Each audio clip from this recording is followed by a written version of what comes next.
Welcome everyone to the first annual Equality and Forensics Round Robin Tournament. This is the 16 of the best debaters in the nation. You guys have earned your spot here, so congratulations. This is the Avengers of Debate, I guess. So just make sure we have a good round, make sure everyone's debating. We have some amazing people here, so we want to showcase your skills. Be yourself. In terms of the round, the preset recency is in the PO sheet. It's also on tab room. You guys will give your speeches in whatever order you want, and then that order will be flipped as the recency for the second bill. So if you spoke first, you give a sponsorship, you will have dead last recency on the second bill. If you spoke last on the first bill, you have first recency on the second bill. Questioning recency will remain the same throughout. It is the flipped recency of the one that we currently have for the first bill as stands right now. For some simple procedures, you guys can see I have some things here. So at 2 minutes, I will hold up this 2-minute placard. 2:30, it'll be this 2:30 placard. And 2:55 will be that. From 3 minutes to 3:10, I will start cutting, I'll count you down. And then at 3:10, I'll verbally cut you off. For questionings, I'll simply do a countdown from 25 seconds to 30 seconds. At 30 seconds, I will cut you off. Hey everyone, I'm Pranav. I did Congress for 6 years. I graduated in 2022. Now I do collegiate debate. The league is called APTA. It's parliamentary. I like debate well. Since I graduated, I've been doing some amount of private coaching at different camps and privately. So my views on Congress are pretty standard. I just tend to value cross-sex more than the average judge. My name is Tammy Trout-McIntrye. I am a coach, debate and speech coach from Minnesota. I did debate in high school and college. I'm a retired attorney, and I like everything there is about Congress. I like the clash. I like the moving forward with debate. I like narratives. I like rhetoric. Yeah, I like a good debate. Yeah, what's up, y'all? I'm Grant. I'm also from Minnesota. I did Congress in high school. I did 3 years of Congress, coached it for like 5. Did college debate at the University of Minnesota. I like debate. Debate's cool. Yeah, I have a paradigm. You should probably check it out. You should probably check out every judge's paradigm you ever have. I'm gonna leave my critiques on like one big old Google Doc and just like share it, make it public. Yeah, you'll figure it out. Good luck, have fun, disagree, do all that good stuff. Hi, I'm David Lehrman. I'm an advanced parent judge. I basically judge all the categories. I just go wherever they throw me, whenever they need me. My wife is also a coach at a different school, so every weekend I'm judging something. I look for a lot of evidence-based arguments, and I will tend to go off on a tangent and fact check you if there's something I really don't like. Good luck, guys. I did Congress for like 3 years, if you really want to count my freshman year, because I was trash. But the other time I did congressional debate. I did moderately successful. I was the head coach of speech and debate at a school afterwards. As for my thing on Congress, I think everyone here wants to hear you argue well because, it's debate. The only thing differently that you can do to pick up my ballot is that if you have a really cool line, there's something in spoken word that would make me snap, you might get up on my ballot a little bit. I'm a sucker for some cool rhetoric. And if you rehash somebody else's arguments, you can probably hear yourself dropping off my ballot because I don't like it. It makes me sad. So please don't do it. If you don't have something new to say, then please don't say it. But yeah. Hi, I'm Marty Day. I'm the director of forensics at Tierra Loma Middle School in California. Even though I do coach middle school, I coached high school for 8 years. And I did LD and extemp in high school. I do like evidence, but I also want you to be able to argue on a logical level as well. So thank you. Great. I call this round of session at 3:11. Or no, 1:11 p.m. Sorry, I cannot read the time. Eastern time. Are there any motions on the floor? Senator Casey. I move to open the floor for docket nominations. Is there a second? I see a second. Are there any such nominations? Senator Casey. I move to nominate docket A, consisting of firstly oil and secondly remittance tax. Is there a second to that? Great. Are there any other docket nominations? Senator Misra, I have a motion. state that. Barring any other docket nominations, close the floor for docket nominations. Second. Great. All in favor? More importantly, any opposed? Great, the motion is passed. We are now moving forward with docket A, consisting of first nationalized energy on oil, and second, a fee on remittance transfers. Are there any sponsorships? That will go to Senator Kumar. Thank you. That's Senator Kumar. That is Kumar. I'll be speaking for the first time in this session. And assuming there are a lot of judges, as long as no one tells me that they're not ready, I'll just begin in a few seconds. Perfect. When MasterCard released their priceless marketing campaign in 1997, they told us that there's some things money can't buy. And honestly, I agree. From the earthquakes crushing El Paso to the floods washing away Florida, it's always been our lack of proper policy that's been the author and finisher of countless civilians. Pass my bill today, because protecting those people has never been more priceless. Now, the biggest reason you pass my bill is to fight the climate change crisis quickly and ethically, because this bill checks against American-made multinational oil companies causing the climate crisis in the first place. Now, I want to explain the size, scope, and severity of the problem in two key ways. First, these companies monopolize the energy market, forcing the world to use fossil fuels. The National Resource Defense Council writes in 2023, annually, ExxonMobil, Chevron, and ConocoPhillips spend over $600 billion on lobbying and fossil fuel extractions in order to dominate the energy market. And this monopolization forces reliance on the worst form of energy, causing the second problem, the dangerous practices companies use to extract those fossil fuels in the first place. NBC writes in 2023, these three companies conduct most of their operations in developing countries with the highest oil reserves. Here's the problem. Reuters writes in 2023, they bribe corrupt governments in developing countries in exchange for oil drilling rights, just then to pass down all those costs to civilians. For example, ExxonMobil in Guyana has drastically decreased life quality with increased emissions, pollutions, and taxes on the Guyanese just to sustain operations. It's because these companies will let another person die in order to profit another dollar. It's time we step up by passing my bill and nationalizing big oil. In Section 1, these companies are now owned by the federal government. As Section 2 defines, the government will now own all shares. I need you to understand that day-to-day management and jobs will stay the same. The only difference is that all profits from now will go to the government instead of directly to private hands. I will spend the rest of my speech making the two benefits of that abundantly clear. First, the government-led energy transition better solves the climate crisis because Congress can prioritize public good instead of profit, phasing out fossil fuels, stabilizing prices, while investing profits in renewables. Why is that important? Because Bloomberg writes this year, 5 million people die every single year because climate change. It's because this bill checks fossil fuel companies before they write a check that people pay with their lives that we must pass. But this is why the second biggest change I see is a change in accountability, because private companies who did their dirty deals in the dark are pulled into the light, ensuring improved cooperation and finally sharing profits. Because I'm just disappointed in any negation speaker who knows where their energy is coming from, who is working for it, and doesn't demand change. Pass. Because those people matter the most, and you can't put a price on that. Thank you, Senator, for that speech of 3 minutes and 10 seconds. I repeat, 3 minutes and 10 seconds. I call on 4 blocks questioners. Questioners, please rise. That will first go to Senator Long. Hey, Senator, where does the funding to buy these oil companies come from? It comes from the Bureau or the Department of Defense.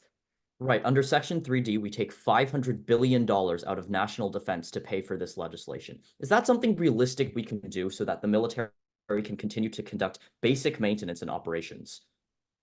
Okay, so it's $300 billion, and the $500 billion is just extra funds, assuming we need more. And second of all, the Department of Defense. Wait, so where does the $300 billion Senator come from? DeCharai.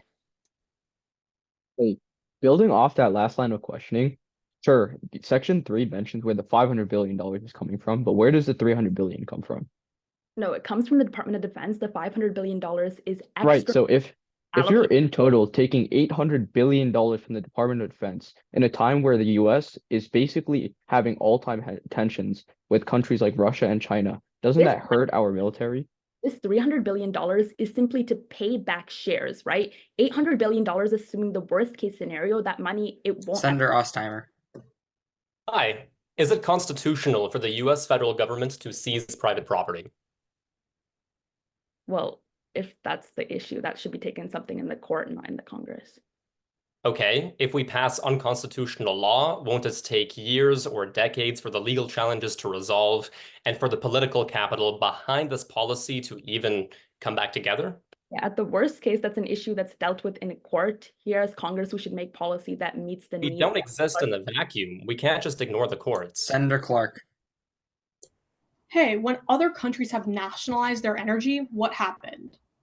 I'm sure you can tell me. Well, Sure. they made climate change even worse because demand was higher now that prices were lower for So consumers. Germany actually had a 10% decrease in emissions, and they saw better prices and a stable oil market overall. Okay, even if that is true, how does this affect the lobbying market? Because now, again, it's even cheaper for consumers, so lobbyists have even more incentive to lobby for more. Okay, even if that happens, their biggest priority. Thank you, Senators. You may be seated. Seeing as that was a speech in the affirmation, I call any and all speakers in the negation. Speakers, please rise. That will go to Senator Lung unopposed. I thank the chair. This is Senator Lung, spelled L-U-N-G, just like the organ you use to breathe with. Just give me a second to set up because I like standing up for speeches.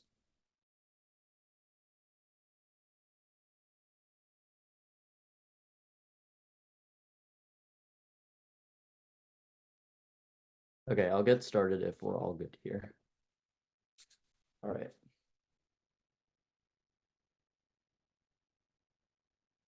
Any judges, if you're not ready, just let me know, but hopefully you should be ready. Awesome. The road to hell is paved with good intentions. I mean, that's how I nearly burned down my kitchen trying to make my own burrito bowl because Chipotle is basically highway robbery now. But honestly, we might burn down the entire country with the current state of today's legislation. In this speech, I want to do three things. First, point out a critical flaw with the current state of this bill, then suggest a simple amendment to fix that critical flaw, and finally, show what implementation looks like after this very simple fix. So let's talk about that critical flaw. The critical flaw under today's legislation is Section 3D, which takes $500 billion out of the military's budget. That's 60% of their budget. And look, let's understand one thing. The federal budget isn't some monopoly money we can just reallocate here and there. If we think about this, the military isn't going to have the proper resources that it needs to pay for nearly 2 million soldiers in service, 3,000 military bases domestically, and 800 military bases across the world, in Europe, in South America, in Asia, in the Middle East, and so on. When we remove 60% of the military's budget, it's just not realistic that they can do basic services or conduct basic national security. But there's a very simple fix for this. Every single time the United States has actually done a massive business expense, like our corporate bailouts in 2008 or during COVID, we used the Federal Reserve's assets. I'll propose an amendment after this speech so we can switch our funding to something that actually represents realistic policymaking. But this begs the question, can the Federal Reserve afford to buy out these oil companies? The answer is yes. As the Federal Reserve Board tells us just 2 months ago, they currently have over $7 trillion in assets, $4 trillion of which is liquid cash and treasury bonds that we can issue to immediately buy oil companies out without, risking the entire protection of global democracy. Understand one thing. Without my amendment, this legislation can and will fail at the cost of global democracy. But with it, we finally have a weapon to combat climate change. That's because I would argue oil companies and their lobbying efforts are the single biggest obstacle to actual policy being passed in Congress. As a 2019 U Chicago study tells us, the American Clean Energy Security Act in 2009 was going to be a law that instituted national cap and trade laws to regulate oil companies. But as soon as oil companies saw that on our dockets, they increased lobbying, which directly decreased the chances of that being passed. As a result of that, it led to $60 billion in climate damages. That trend continues today. As a 2024 report from Open Secrets explains, oil companies spent $72 million on lobbying just this year alone. But when we pass this legislation with my amendment, we can reduce their total lobbying budget by nearly 30%. They can no longer lobby at scale and control the votes of our democracy. Finally, we can take a stand against climate change rather than burning down the country, one country at a time. Thank you, Senator, for that speech of 3 minutes and 9 seconds. I repeat, 3 minutes and 9 seconds. I call on 4 blocks questioning. Questioners, please rise. That will go to Senator Dieringer. Had to find my mic there. Hey. Hi, Senator. Have we cut DoD funding in the past? Yeah, we have. Yeah.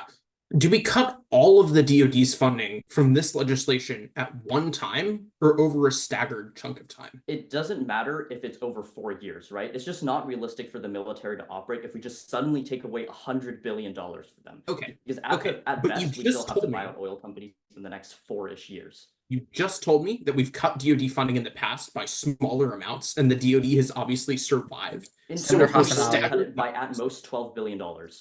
Thank you, Mr. President. Hi, Senator. Can you walk me through the process for funding the DoD? Yeah, we allocate them like a new budget every single year, and then it takes effect during the fiscal year. This Congress submits that budget. Considering that's within our scope of power, why do we necessarily need to reallocate funding differently with your amendment? We're just using the Federal Reserve's assets instead of reallocating budget from something. We can very easily national security. We can very easily just fund the Department of Defense. You agree that that's our power. But the scale at which this has to happen isn't something we want to risk. But that's literally in our power to fund it. Senator Ammu. What we did before with the Federal Reserve. Hey, Senator, what's the total DoD budget? It's $840 billion. No, it's around $2.3 trillion. $830 billion is for a specific subcomponent. If the entire DoD only used... No, the $840 billion is for specifically the Department of Defense. That's where we're taking it away from. Senator Lung, military budget the Biden-Harris administration allocated $2.3 trillion for the DoD. If they only used around $900 billion, and you're saying it only costs $100 billion per year, why can't we take that cost? At best, it should still be the Federal Reserve handling. But they can pay for it. They handled corporate bailouts in the past. How much of their budget do they actually use on a yearly basis? I'm sure you can tell me. Okay, according to their own report, they only use 45%, and according to an audit, there was 55% just laying around in the case of a national emergency. Doesn't that mean that we're not cutting the funding of their operations, but rather just the money that they save that for a national emergency? In the past, when we've needed to make trillion-dollar purchases, we used the Federal Reserve, like in 2008 when we bailed out companies, like in 2020 when we bailed out companies. Then how do any of your impacts of curbing operations happen? Thank you, Representatives. Thank you, Senators. You may be seated. Nationalize.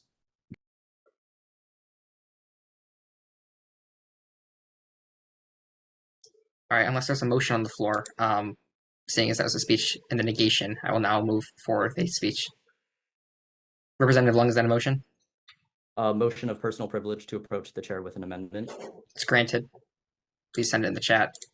Okay.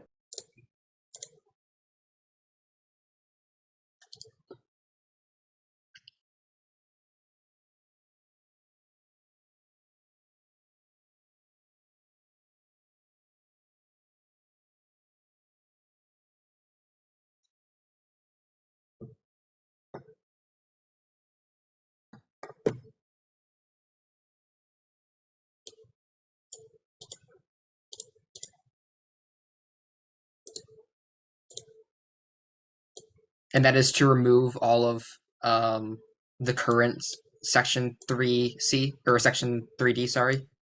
Yeah, it just like replaces what it says. Cool. I will review that with the parliamentarian during a coming speech. But as for now, as we wait for a ruling whether that's germane or dilatory, we'll move forward with speech in the affirmation. Are there any such speeches?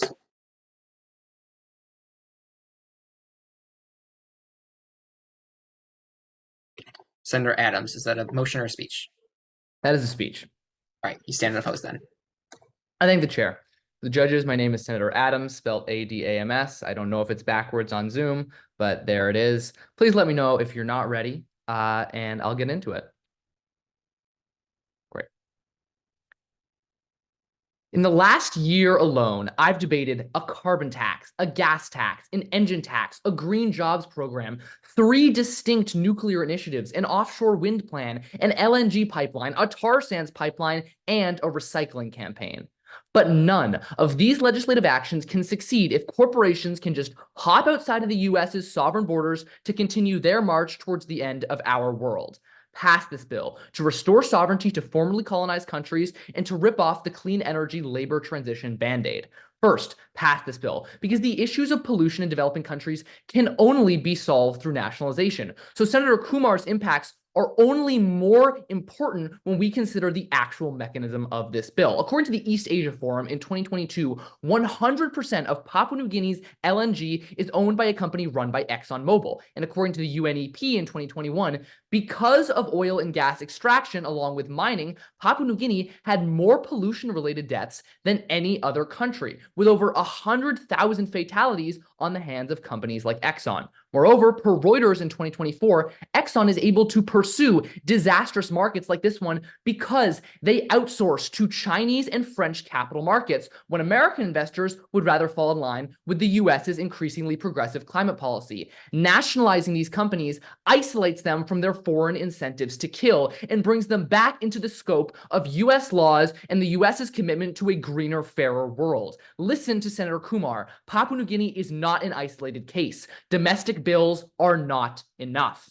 Exploitation abroad holds back climate progress at home, but there's a second way in which nationalization improves climate outcomes right here in America. Second, pass this bill to give fossil fuel workers a dignified transition. According to the Department of Energy, in 2022, between 30 and 40,000 fossil fuel workers lose their jobs each year. And the New York Times tells us last July that President Biden's energy transition policies aren't providing enough of an incentive to get these folks into green jobs. According to Nature in 2023, there are 2 underlying issues here. The cost of retaining workers encourages automation, and more clean energy jobs are in different cities than fossil fuel jobs. We need an organization to rejig the employment of 1.4 million fossil fuel workers over the course of the next 6 years, according to Reuters in 2023. The last time the United States facilitated a reemployment program of that caliber was during the Great Depression, when we nationalized over 20 companies that were planning mass layoffs. This mechanism works both on the foreign and the domestic side.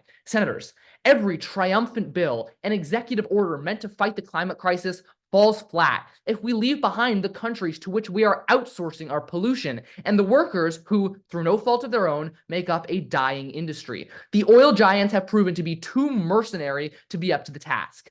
Let's recap. Nationalization severs the incentives to outsource to capital markets that encourage pollution, and it helps us give a dignified transition for fossil fuel workers. Pass this bill.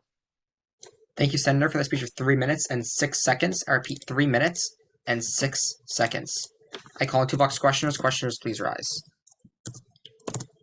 That will first go to Senator Tammy. So you want to change how ExxonMobil and these companies change their operations, right? Yes. If you disrupt their operations and disrupt the amount of oil they can drill, doesn't that increase energy prices in the United States? Yeah, it would increase energy prices in the short term, but we now actually have power over who's selling energy. So now the government can, pardon? Senator Kumar told us the entire nation is dependent on these companies. Are we willing to disrupt all of their energy reliance just for the sake of people? Well, we have LNG in the United States. Senator Jackson. Prices in the short term. Hi, how does nationalization work?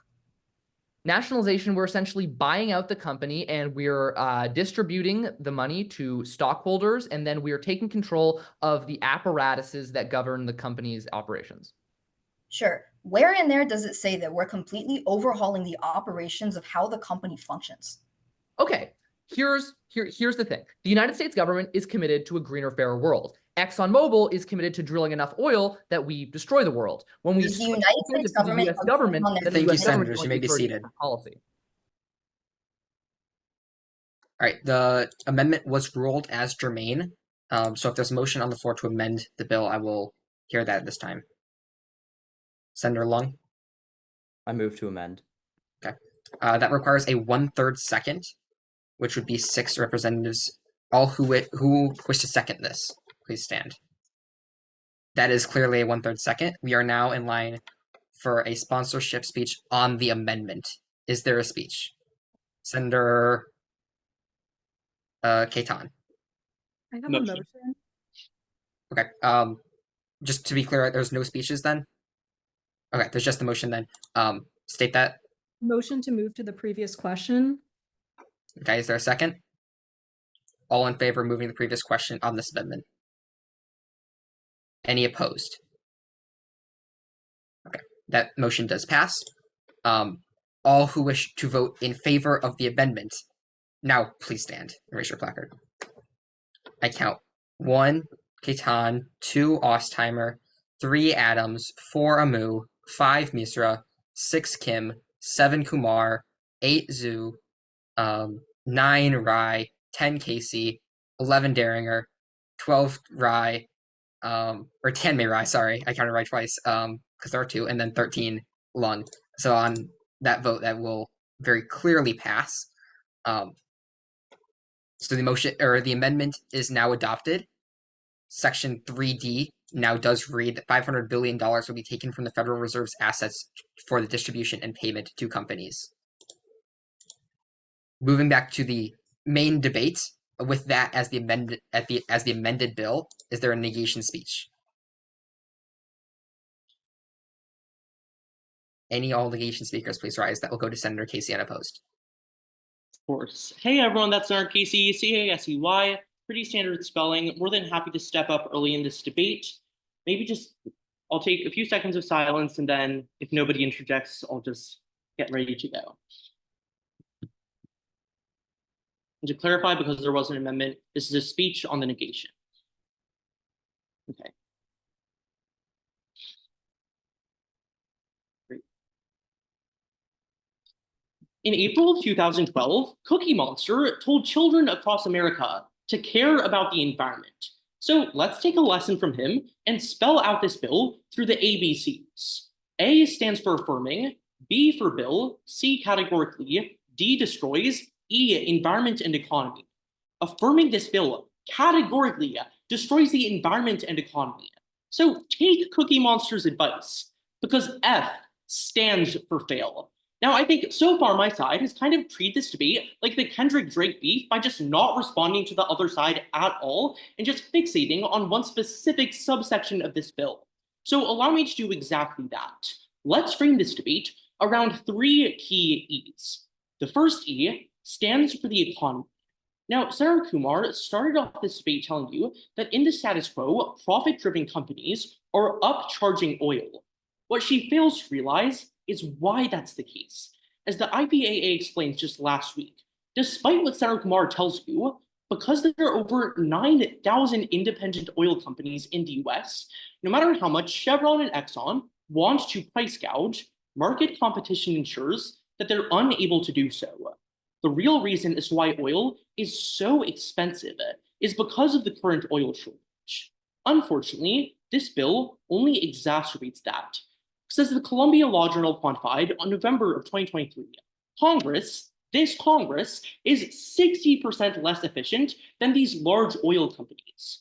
But why is that the case? Well, simply put, unlike these profit-driven companies, which rely on profit and selling oil in order to stay in business, this Congress has no actual incentive to do a good job like Senator Kumar wants you to believe.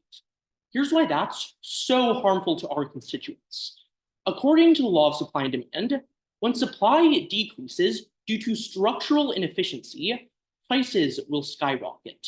In fact, Reuters quantifies in September of last year that every 10% decrease in market supply increases oil prices by over 30%. But the second E stands for the environment. Now, Senator Kumar also started off this debate championing the environment along with Senator Adams. What they both failed to realize is that by passing it, you drain private investment out of renewable energy. Because according to Reuters, on April 16th of this year, the three companies under Section 1 have invested over $20 billion into renewables every single year, 9 times as much than this Congress. You don't need to be a genius to realize that if a company no longer exists, they can't invest their non-existent profits in renewable energy. Senator Kumar and Adams, the way to transition is to subsidize renewables, not defund them. The final E stands for ending this debate. So listen to Cookie Monster and fail. Thank you, Senator, for the speech of 3 minutes and 7 seconds. I repeat, 3 minutes and 7 seconds. I call on 2 box questioners. Questioners, please rise. That will first go to Senator Zhou. Why would Congress do a worse job at keeping prices low if we work for public good, not private cash? I mean, I think we're at the end of this debate. I'm sure Senator Getting is going to say we're more efficient than the real Congress. I don't think it's an overstatement to say that Congress is inefficient. And this was an empirical study done from the past 10 years of data. Yes, but it's also about incentive, right? Like big oil, if they are privatized, want to make money. But Yeah, the government, it's not like that. They're not for profit. You can't make money if you're not selling oil. This Congress doesn't actually have a punishment if we no longer sell oil. We would still sell oil, but okay. Hi, these companies still exist after this bill is passed, correct? Except, well, not the profit incentive doesn't. That's my entire point. This profit incentive acts as a way for them to get supply onto the market, which according to the law of supply and demand is what keeps prices down. I can finish. The government is still paying them profit, right? Isn't it better because then the government can pay employees more, for instance, if they focus a larger amount of their investment on renewables? That's not true at all. Under Section 3, an committee for energy production completely oversees them. We're not reimbursing these companies for their profits. We're simply buying their land and taking them. Thank you, Senators. You may be seated. Seeing as that was a speech in the negation, I call on any and all speakers in the affirmation. Speakers, please rise. That will go to Senator Rai unopposed. Tammy Rai, to be clear. Thank you. I thank the chair. Everyone that's represented, Tammy Rai, T Rai, not to be confused with Senator Aditya Rai. Assuming everyone's good to go, I'll begin. Awesome. In my hometown of Houston in early July, we expected an ordinary summer like any other. Instead, we saw a horrible sight. A monster hurricane developing faster than any other in our entire history, headed straight for my city. We don't have to be weather experts to see how hurricanes like Beryl have put us in unprecedented territory. But what it does demand of this Congress is for us to set a new precedent and pass this policy to facilitate a green transition and fight climate change. Now, I wanted to return to why this debate's happening to begin with. Everyone in the negation, from Representative Clark to Casey, argues about the cost of this legislation. But I want to make something very clear. This bill's economic cost does not matter when the cost of climate change is the future of this planet. Turn to the Washington Post on March 20th of 2023. If we do not significantly reduce our emissions by 2035, climate change would have become irreversible, dooming our planet. I want to make something very clear for the rest of this debate. You cannot put a price tag on our survival. To everyone in the negation, the cost of our action is a non-issue, but the cost of climate change threatens our very existence. But this is where I want to respond to the negation's biggest concern by far, from Representative Clark to Jackson. Thus far, why does nationalizing suddenly make companies switch? The reason companies make the switch to green energy is that we leverage their biggest motive, profit, forcing them to change. Because under this bill, we nationalize companies, stopping them from making a profit and control whatever profit they have left. That means they can only make a profit when A, we either allow it, or B, we sell them back to the private sector. That dependence on us means if they care about profit as much as Senator Casey tells you, they will transition as quickly as humanly possible in order to meet our demands of making a green transition. And that's worked before. Turn to the New York Times in 2008. We've nationalized critical industries like rail and steel, took their profit and held it as leverage against them, then sold them back to the private sector once they met our demands, ensuring Senator Casey's efficiency, but also creating the necessary change. In fact, You restructured two of America's biggest industries within 3 short years. Senator Casey, that sounds pretty fast to me. We've done it before and we can do it again. So not only is litigation just plainly wrong that the bill isn't solvent, but here's the truth. We save people's lives. Data from The Guardian and Western University from the last 2 years found Exxon alone emits over 3.6 billion tons of carbon dioxide, over 2% of global emissions. Just cutting that number by 1% saves 36,000 lives. That's 36,000 families that won't have to lose their loved ones. That's 36,000 innocent souls this Congress can save. Under this bill, we cut the emissions of 3 Exxon-sized companies, saving millions of innocent lives. In the last 3 weeks, 21 of my constituents paid for this Congress's inaction with their lives. Give them a future. Vote in the affirmation. Thank you, Senator, for the speech of 3 minutes and 7 seconds. I repeat, 3 minutes and 7 seconds. I call on 2-box questioners. Questioners, please rise. That will go to Senator Jackson. Is the government profit-driven? No, but the companies are, which is what we're using under this bill. Okay, if the government isn't profit-driven, why does lobbying work? No, okay, the government and Congress are 2 different things, right? We are individuals, we like money. The government's like a separate entity. Okay, but we as Congress are controlling all the revenue from the oil company, right? Yes. Okay, if we're influenced by outside money, isn't political They corruption have just no money because we control their bank accounts. That's how nationalization Are there not lobbyists Senator outside Kim. of companies? Hi, going off of that previous block of questioning, Congress is profit-driven, right? Individuals are? Yes, and under today's legislation, Congress completely holds control of all these 3 big oil companies, We right? control them so they can't lobby us, and we use their profit against them to force If them. anything, want oil companies lobby us even more, so that way they Wait. These companies are more profitable once they go green, because that's the industry of the future. They have Why haven't they gone green already if they're more profitable? Because right now they're stuck in the past. That's why they're staying with their big oil companies. You mentioned yourself, they're Thank you, Senators. You may be seated. Seeing as there was a speech in the affirmation, I call any and all speakers in the negation. Speakers, please rise. That will go to Senator Khetan. I thank the chair. Hi, everyone. This is Senator Khetan, spelled Khetan, as you can see in my Zoom name. Since we are online, I will just take a few seconds of silence as readiness. Give me just like 10 seconds, sorry. Okay, no worries.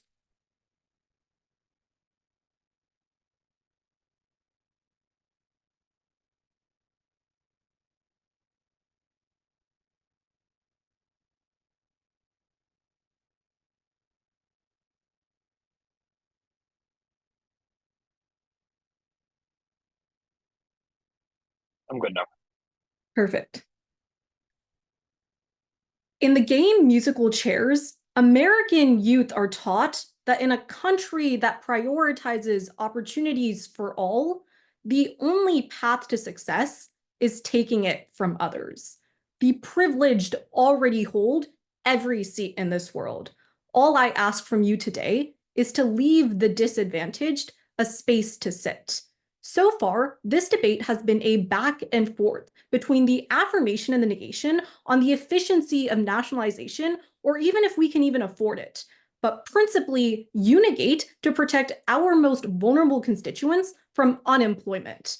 Let's understand why. When under this piece of legislation, the United States government nationalizes the 3 largest oil companies and takes over, their employees now become federal government employees. And what Senator Adam overlooks when he glides over the job transition within this bill is that according to USA Jobs, a federal website, in order to work for the federal government, you have to be a US citizen, with few exceptions. But why exactly is that so devastating? Well, because the oil and gas industry, including those 3 companies, hugely depend on immigrant workers who don't meet that citizenship requirement. In fact, the Bureau of Labor Statistics quantifies in 2023 that more than 14% of the nearly 600,000 workers in the oil and gas industry are foreign-born without citizenship. And that number rises to nearly 46% in states like New Mexico and Texas, regions dominated by oil and gas development. Senators, that's 84,000 of our constituents that will be stripped of their paychecks. So Senator Rye, you champion that our constituents are currently paying with their health, but your legislation has them pay with their livelihoods. But it doesn't just end there. Despite what Senator Adams believes, most of the workers that will be laid off will likely have no other alternative. According to a study conducted by the University of New Mexico, these immigrant families usually can't even transition jobs into other industries due to a lack of training, lack of childcare, and deep language barriers. So Senator Rye, you say that the cost doesn't matter, but when that cost is our most vulnerable constituents who will now have to make the choice between putting food on the table or a roof over their head, I say it should. Senator Kumar and Adams, you champion the urgency of our environment, but this isn't the way. It's time this Congress finally stop this century-long tradition of forgetting the very people that make this country what it is and recognize its immigrant population before clattering itself with rhetoric. The question is simple. Who do you serve? All or some of your constituents? Negate. Thank you, Senator, for that speech of 3 minutes and 9 seconds. I repeat, 3 minutes and 9 seconds. I call on 2 blocks questioners. Questioners, please rise. That will go to Senator Misra. Okay. Reasonably, is the United States government going to lay off thousands of immigrant employees and cripple the energy sector, pushing us into an energy crisis, or are we just going to make an exception like we've done in the past? Okay, first of all, if you can give me an exception, then I'll take it. But also, the United States government has never nationalized any company at this scale before. So neither is there any precedence or nor is during World War I, we did that. Okay, but we bought shares in their company. We didn't. No, Senator Adams. Hi, Senator. What is ultimately going to happen to fossil fuel workers 10, 20 years down the line? Okay, they're going to get laid off, but they're going to get laid off progressively, not all at once. Right. But what suggests that these companies would be laying them off with dignity? Okay, because the US government can go in and offer training programs. If we lay them off with the United States government, aren't we more equipped to offer those training programs if we actively employ those people like we did in 08 and like we did during the Great Depression? But we can't employ those people because our What's the difference between PBS Thank you, senators. You may be seated. People? Seeing as that was a speech in the negation, I call on any and all speakers in the affirmation. Speakers, please rise. That will go to Senator Aditya Rai. Hey everyone, Senator A. Rye, not to be confused with Senator T. Rye. I'll take silence as an indication that you guys are ready, and I'll be happy to begin.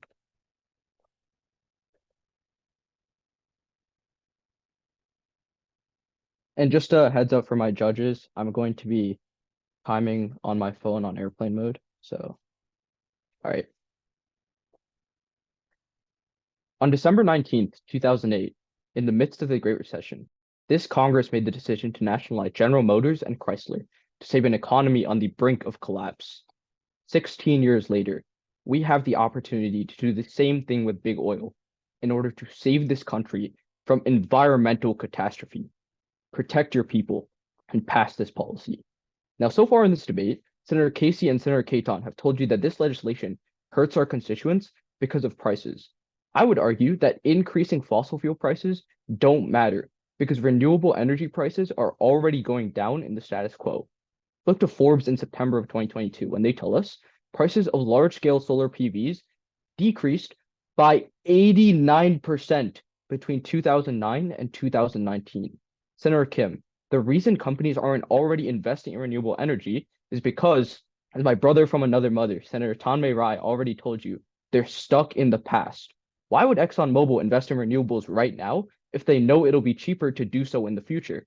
This legislation finally gives them the incentive to do so. Senator Kumar already mentioned this in her sponsorship, but I want to take it a step further, because as CBS News quantifies in February of last year, the 3 companies we nationalized under this legislation had a total of $100 billion in profit, 7 times the current amount this Congress is allocated to investing in renewable energy. If we invest even a fraction of the amount of profits they currently have into renewable energy after you pass this legislation, then you can finally make the transition to fossil fuel, away from fossil fuels and towards renewable energy significantly faster. And that means that number of 89% decrease in prices goes down even more. So even with the high oil prices in the status quo, if anything, this legislation provides our constituents with cheaper and cleaner energy. But Senator Casey and the other senators on the negation seem to be concerned with this Congress not having the incentive to help our people.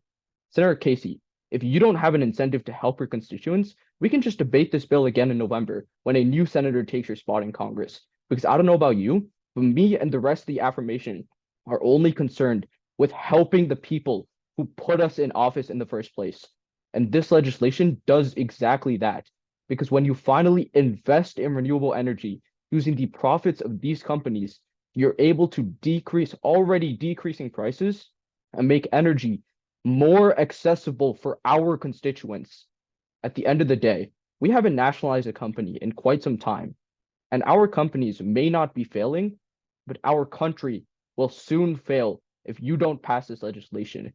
Because when the environment is honestly dying, this legislation is the only thing stopping us from making sure that our country is safe. Pass. Thank you, Senator, for that speech of 3 minutes exactly. I repeat, 3 minutes exactly. I call on two blocks questioners. Questioners, please rise. That will go to Senator Casey. Hey, Senator, so why do we need to burden our constituents by nationalizing oil in order to invest in renewables? We don't need to burden them because we're giving them decreased prices when we invest in renewable energy. I already told you in my speech that prices are decreasing in the status quo. This bill pays fossil fuel companies for their land. Why not just use that $500 billion to subsidize renewables? It's because at the end of the day, even if we subsidize renewables, as Senator Kumar told you in her sponsorship, these big oil companies already have a monopoly. This legislation kills that monopoly. Completely different industry. There's one more block of questioning. Would anyone like to take it? Senator Casey, would you like to extend? Sure, why not? You can continue your answer, Senator. Okay, so right now, these companies already have a monopoly on our government. So every time we try to do something like invest in renewables, they're just gonna lobby our government, and we're never gonna be able to do that. The only way we can change this lobbying system. Invested in renewables in the past. Like, why are we not? Have, but not as much as we should be, because every time we try to, these big companies lobby us. So this legislation finally gets rid of their power to do so. Why not use that $500 billion to invest in this? You're just saying there's an off chance that companies will lobby us. We can invest the $500 billion to get rid of lobbying now, and then any time in the future, for the next 10, 20 years, we can invest in renewable energy and protect our planet. Thank you, senators. You may be seated. Seeing as there was a speech in the affirmation, I call on any and all speakers in the negation. Speakers, please rise. Senator Jackson. I thank the chair. Hi, everyone. For all my judges and everyone watching, that's Senator Jackson, Jackson. Pretty standard spelling. I'll wait about 10 seconds before go ahead and get started, as long as I don't hear any verbal objections. Okay, great. From the nationalization of rail during World War I, to the government control of steel during World War II, to the nationalization of the automobile industry during the 2009 recession. If there's one thing that's history taught us, it's that the road to prosperity is not paved with government control. Change the narrative and fail, because the government's inefficiency at running big oil hurts Americans. Now, I think there's been a really big misconception in today's debate about how nationalization actually works. Senators Kumar, Doubleray, and Adams all assume that nationalization means climate change initiatives and international sovereignty. Here's the kicker. The government doesn't magically overhaul oil when you pass. Here's why. When you nationalize a company, you're just now the primary shareholder. To structurally change how big oil is run and invest in green tech, Congress would actually have to agree on something. And if Senator Casey thinks that Kendrick and Drake is bad, just wait till you meet these guys. As the US Congress writes just 5 days ago, this is the most unproductive Congress that we've ever seen, enacting a mere 70 pieces of legislation compared to hundreds at the start of the decade. If we can't agree on anything now, introducing a $300 billion industry into our control doesn't magically make us agree. We don't pass legislation on the assumption that Congress is going to reach across the aisle and make revolutionary leaps in climate change, because guess what? They don't do it now. But second, why do you prefer private industry to the government? Because government-run oil is inefficient for two reasons: inefficient politicians and inefficient departments. First, politicians are less efficient than the private sector. As national security studies scholar Philip Rossetti wrote in March of 2024, investors in private markets are incentivized to run their companies as efficiently as possible. Remember, businessmen risk their money. Politicians risk yours. Listen to Senator Casey when he says that government executives have no personal stake and no incentive to be efficient when they're motivated by political agendas. Senators Kumar and Rai, yeah, big oil is bad for lobbying.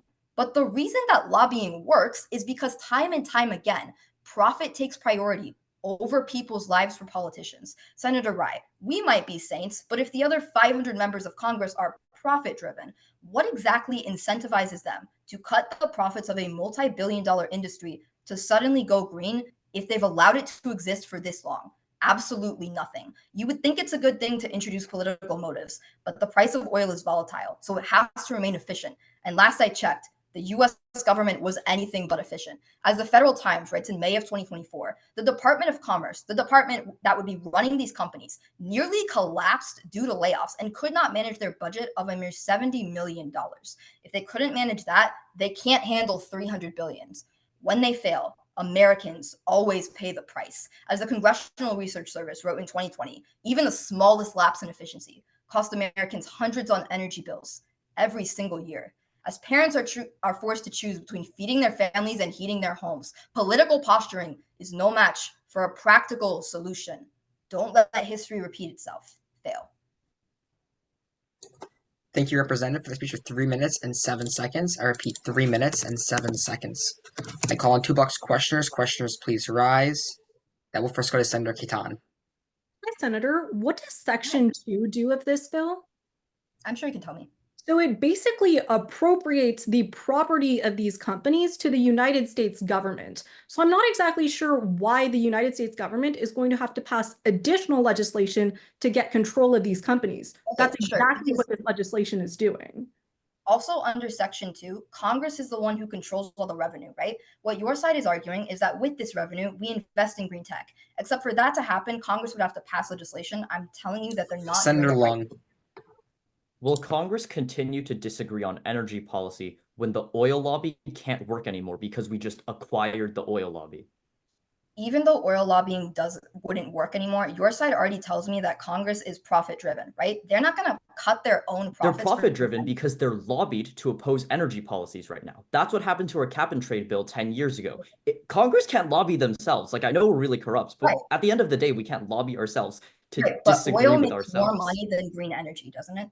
Oil is more profitable, no, because one is actually a growing industry and the other one is a dying industry. Thank you, Senators. You may be seated. Seeing as that was a speech in the negation, I call on any and all speakers in the affirmation. Speakers, please rise. Senator Hassanali.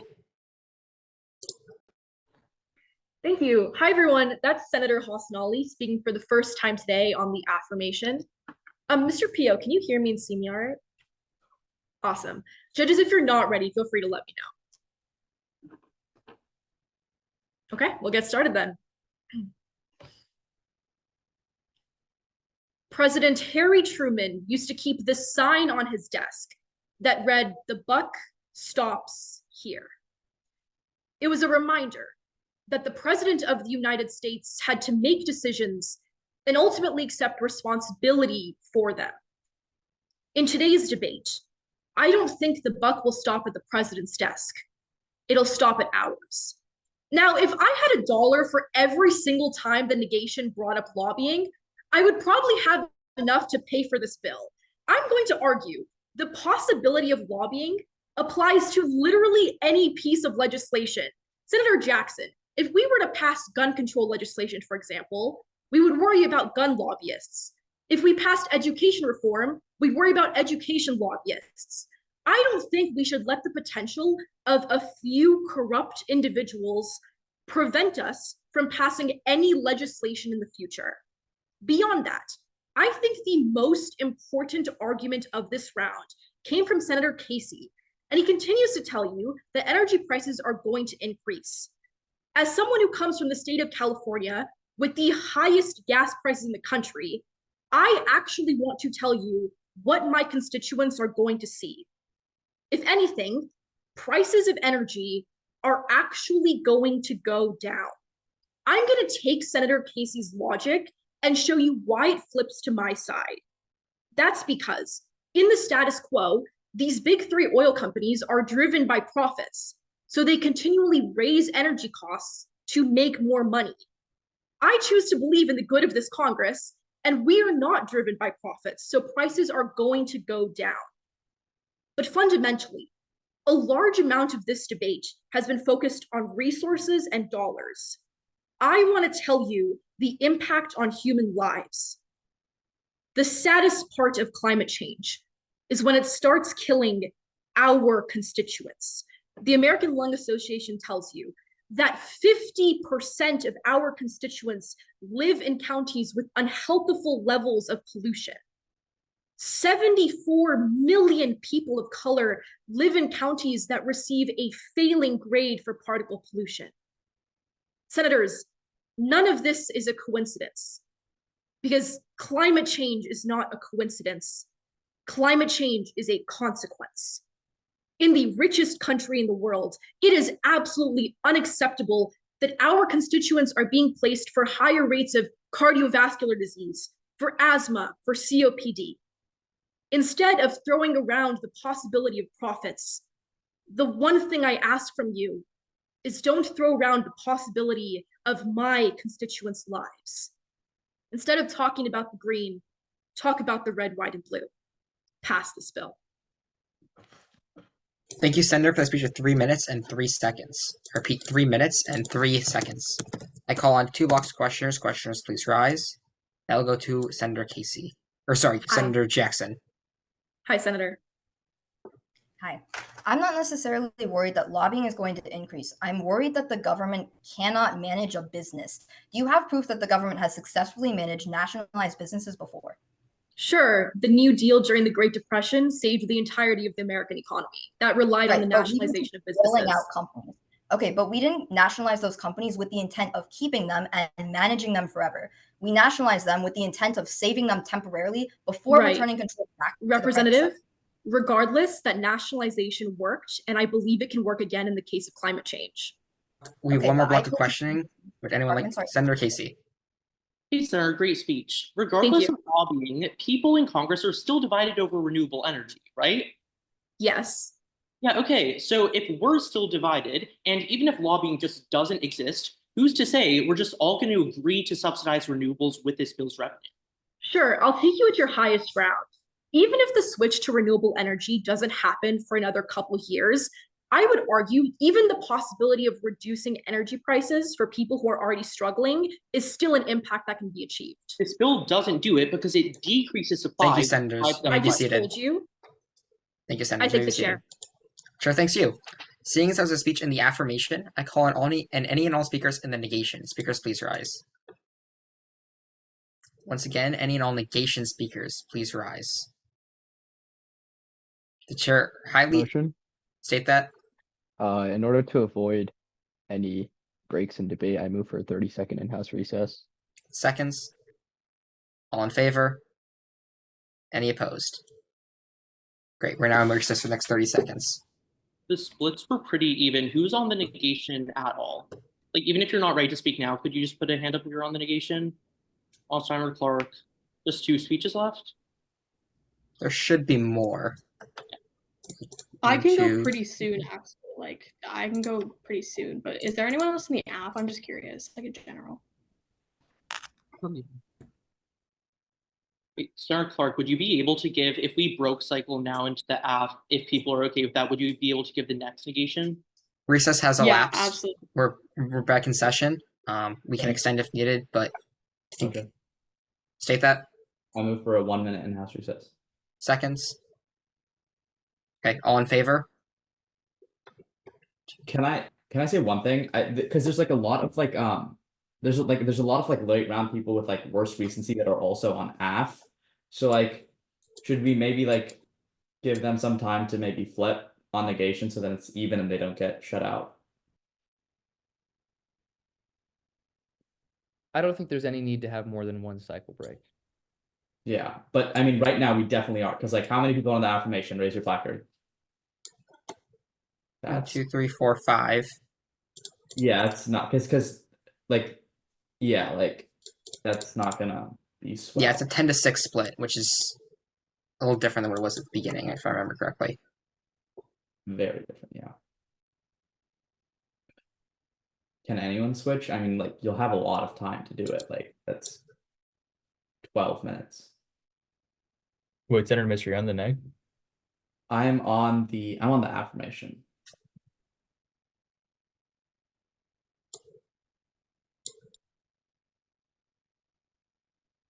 All right, recess has elapsed. We're back in session. I call on any and all negation speakers. Speakers, please rise. Chair, it is highly frowned upon a one-sided debate. We are forced to break cycle. Any and all affirmation speakers, please rise. That will go to Senator Kim. I think the chair, that's Senator Kim, because there's so many judges, just like let me know if you're not ready and I'll get started. Awesome. In 2009, the Obama administration nationalized General Motors and Chrysler, and now our motors have put the world on wheels. And in 2008, the federal government took ownership of the insurance firm AIG, and that insurance has provided life-saving. But now, in 2024, scientists are doing their job of researching clean energy solutions. Let's do ours and take our 3 biggest oil companies to the next level and pass this legislation. The principal reason you pass this bill is you create accountability. I want to give the negation the benefit of the doubt on 2 things. 1, like Senator Jackson thinks, we don't all overhaul the functions of all workers abroad. And 2, we aren't perfect in administrating like Senator Casey is worried about. But here's why I'm still passing this bill. We now provide a check for the private sector, and Senator Casey and Jackson, that is comparatively better than letting these companies just roam free. Because HFS research tells us in February of 2023, the issue with major companies like ExxonMobil and Chevron is their lack of transparency in financial transactions on oil and gas that makes regulations and climate initiatives passed by this Congress nearly impossible to enact and even track. But what does that mean to the context of today's round? When you pass this legislation, at the very worst case, we can now know and direct on what these companies are actually doing, whether that's malicious labor conditions like Senator Adams and Kumar is concerned about, or their constant deals of buying out oil refineries. That warrant alone makes it significantly easier for us to monitor any climate regulations in the future, whether that be carbon taxes. And these companies need to be controlled by some force to make sure they start phasing out fossil fuels. And Senator Jackson, today's legislation dedicates an entire bureau for that. But Senator Casey, here's why I don't buy they just will switch to renewables on their own. NPR tells us in February of 2024 that ExxonMobil seems like they're trying to spend money on carbon capture technology to satisfy the public with $20 billion, like Senator Casey mentions. But in reality, that same article tells us they just spent triple of that with $60 billion on buying oil and gas refineries. They won't do it on their own. They need Congress to do it. But let's not get lost in the business. What does this mean for our consumers? You create a safer energy market. Because Senator Khetan, nationalizing doesn't mean we're owning the companies. The sponsor defines it as us taking profits and asset. And the Next System project tells us in April of 2020 that if anything, government ownership would provide security for workers, stop wasting taxpayer dollars, and actually care about consumers' affordability and clean energy. Any negation senator that comes up here, I ask of you, what other solutions do we have? Fund companies, carbon taxes for change. Congress can control the funds because taxes and grants don't drive our actions. It's the people that do it.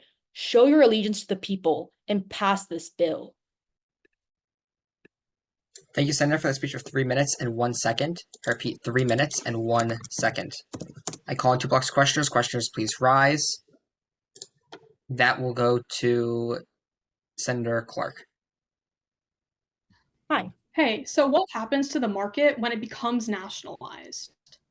It's put under the control of U.S. government. That's all it is. Sure, but it's also less competitive because most of the big players are under I would like, the actually not argue that right now, because ExxonMobil is buying out smaller oil companies, the private sector is not competitive at all. If anything, Okay, what about Shell? That's a smaller major companies are oil more competitive. corporation that does not get nationalized under It today's is legislation. comparatively better though without ExxonMobil, Chevron, and ConocoPhillips control. Senator Khetan.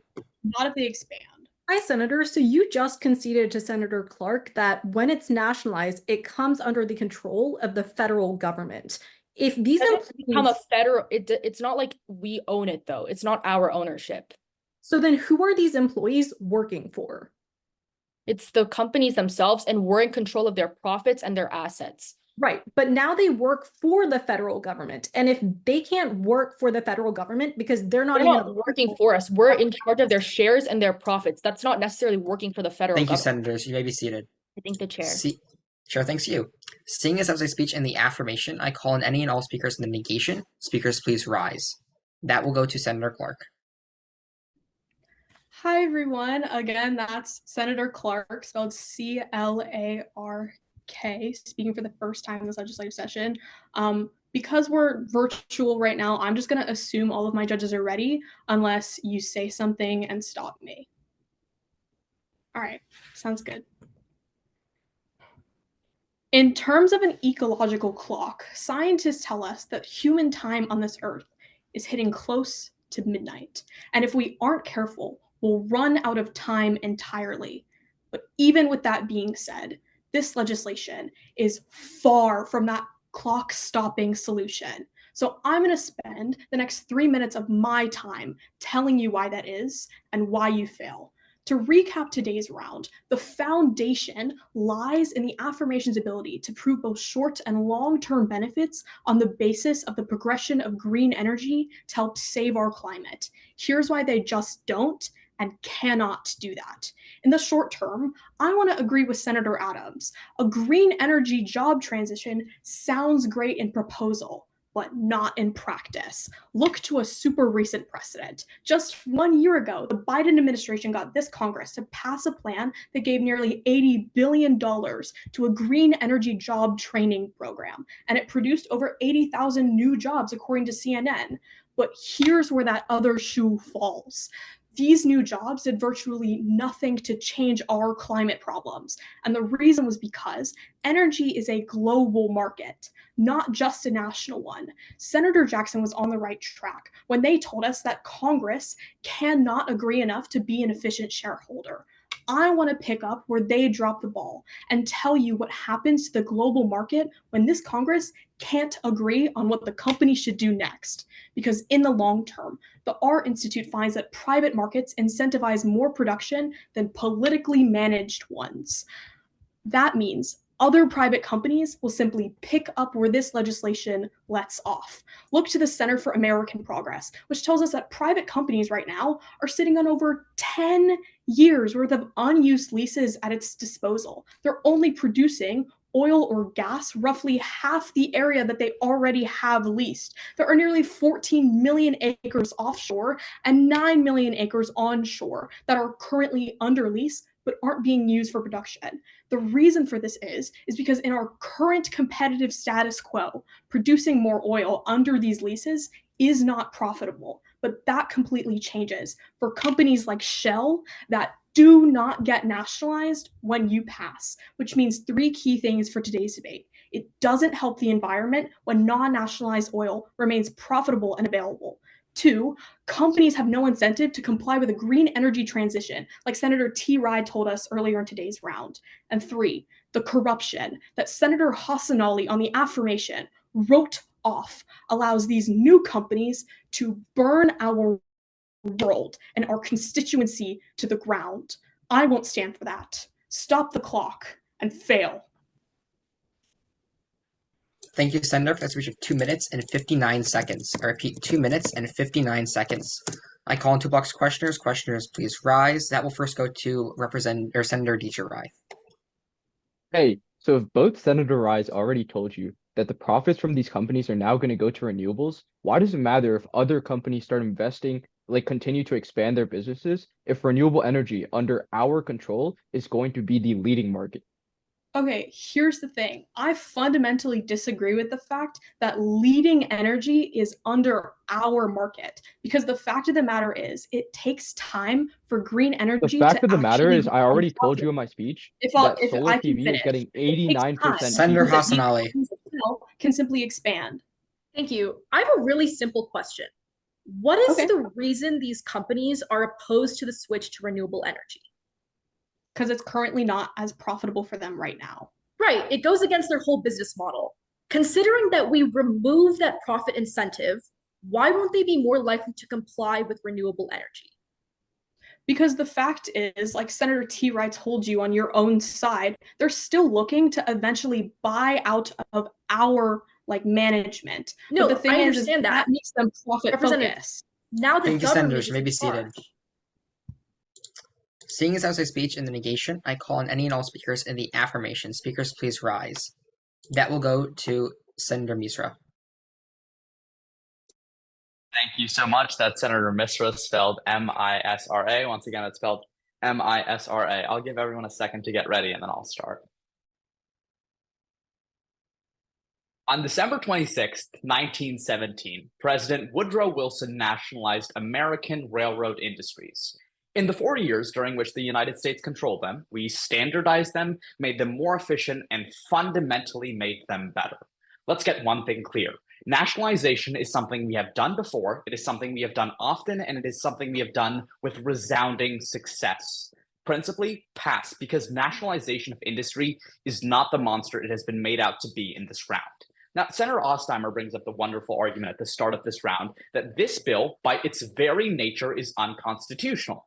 I mean, to his credit, a similar legislation that seized private property during the Korean War was indeed struck down by the Supreme Court for being unconstitutional.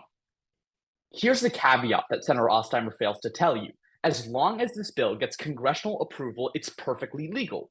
The New York Times tells us on October 13th, 2008, the reason that nationalization was declared unconstitutional during the Korean War is because it never got approval from Congress. In no world is that an issue with this bill, a bill that's being debated on the congressional floor.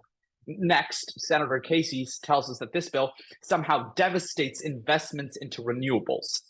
That's objectively not true. When we pass, we control the profits of Chevron, ExxonMobil, and ConocoPhillips. When we control the profits of those companies, we can take those profits and invest them into, you guessed, renewables. And if anything, we increase investment in renewables because we don't have to waste our profits on things like stock buybacks. After that, Senator Casey argues that there are 9,000 oil companies in the United States, and the three big ones don't have enough influence to price gouge.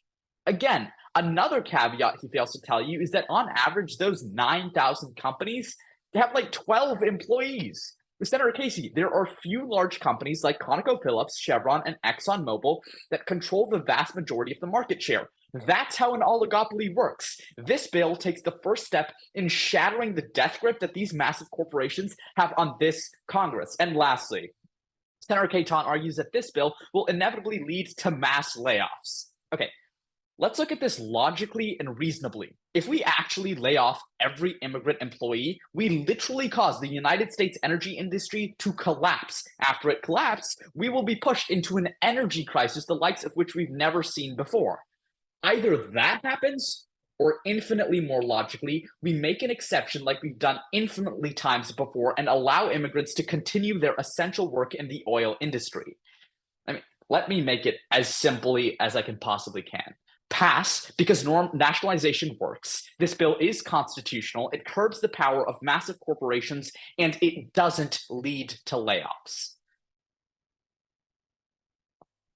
Speech of 3 minutes, or sorry, 2 minutes and 56 seconds. I repeat, 2 minutes and 56 seconds.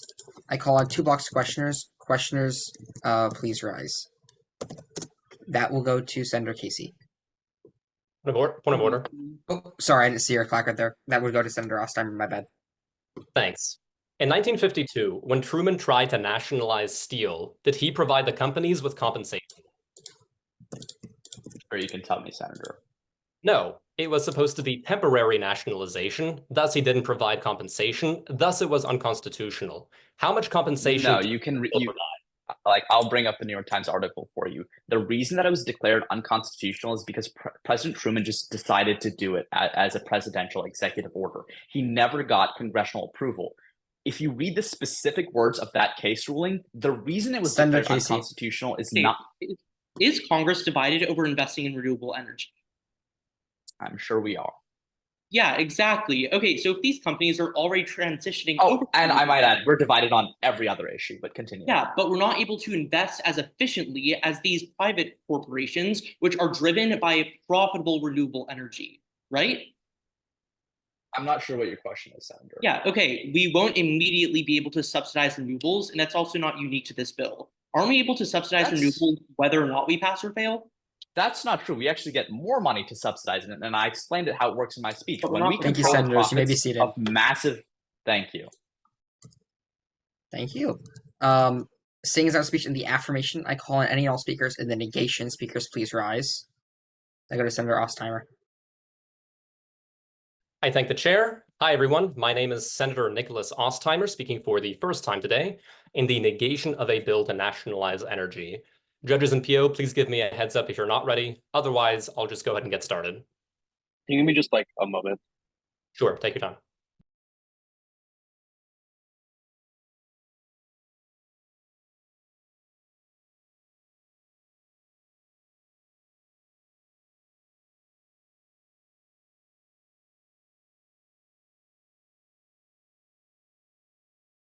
Good now.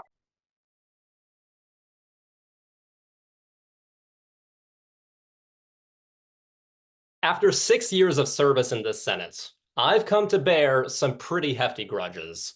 But this has got to be the straw that breaks the camel's back. I mean, it's election season, and you want to pass a bill to nationalize oil? Senator Rye is right. Senator Casey might not make it back to his Senate seat come November once those gas prices hit Fox News. But this doesn't make us selfless. It just makes us ignorant to the political reality of green politics. Fail, because this bill is unconstitutional, and because that failure will stall our momentum to make urgent climate progress. First of all, this bill does violate the Fifth Amendment. In 1952, we tried to temporarily nationalize steel companies without compensation to sustain our war in Korea. Senator Misra is right that the Supreme Court ruled it unconstitutional, but wrong because that it was a lack of congressional approval. We didn't provide compensation then. We don't provide enough compensation today. This bill provides $300 billion, but Exxon, Chevron, and ConocoPhillips' combined market cap is $950 billion. The combined value of their assets is $735 billion. Senator Misra, you don't have to be a constitutional expert like Clarence Thomas to know basic arithmetic. $300 billion is far too little to make this act constitutional. Now, I hear you all thinking, now wait a second. Senator Ostheimer, why should I care? Because we can't just pass and fail policy on a whim. It takes the Supreme Court 6 to 8 months to hear and rule on cases after a bill has been passed. So when Senator Adams tells you that this is the climate bill to end all climate bills, he might pass and go home, happy that the planet has been saved. But 6 months of inaction later, he'll get a grisly reminder from the Roberts Court that Congress isn't the only branch of government. That is 6 months closer to 2035, Senator Tammy Rye's deadline to save humanity. But even if you believe that nationalization could work, you still fail. This bill will kill political capital for the environmentalist movement because nationalization is deeply unpopular. Despite eloquent arguments from Senator Kumar, Adams, and Hassanali, an ongoing Ipsos spread poll from 2014 to 2024 finds that 4 in 5 registered voters oppose nationalizing any sector of American industry. This is Congress. I fear that being right or wrong doesn't matter if your ideas are unpopular. So what's the impact? Congress may not get another chance to pass consequential climate policy for years. Senator Adams, you're right that the situation is urgent, and you're right that past policy hasn't cut it, but this unconstitutional, unpopular bill isn't our only option. If you pass it, we may not have any options left. I don't know when Congress will be able to stomach green policy again after this disaster, but I do know it will be months, probably years closer to 2035, Senator Tammy Rye's deadline to save humanity. I don't want to be reelected for the comfy leather seats of the Senate. I want to be reelected to make progress. You should. Thank you, Senator, for a speech of 3 minutes and 10 seconds. I repeat, 3 minutes and 10 seconds. I call on 2 blocks of questioners. Questioners, please rise. That will go to Senator Dieringer. Hi. Hi, Senator. How popular politically is climate change? Well, people know that it's bad, but to be honest, it's kind of a back burner hot button issue. Okay. How popular are high energy prices? Extremely unpopular. Yeah. So if the federal government can nationalize energy, can reduce the cost of climate change, and can also stop energy price gouging, doesn't that increase our political capital to continue our actions? No, because people don't like it when Congress passes unconstitutional Senator bills. Ammu.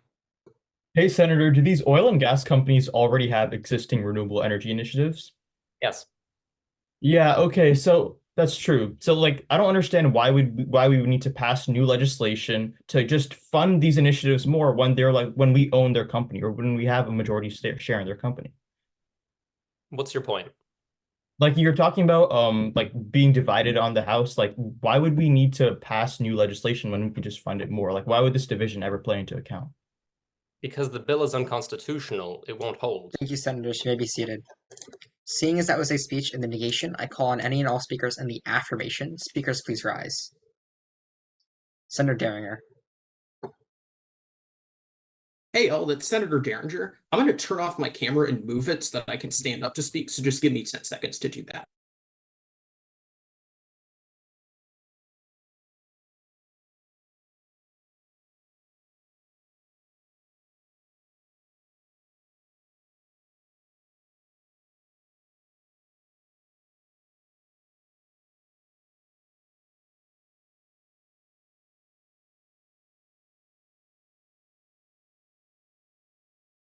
Point of inquiry. State that. Does questioning priority also reverse on No, second? questioning priority will continue throughout the entire debate. Got it. Judges, I'm going to assume readiness after the amount of time I wasted doing that. If anyone's not ready, please stop me now. Cool.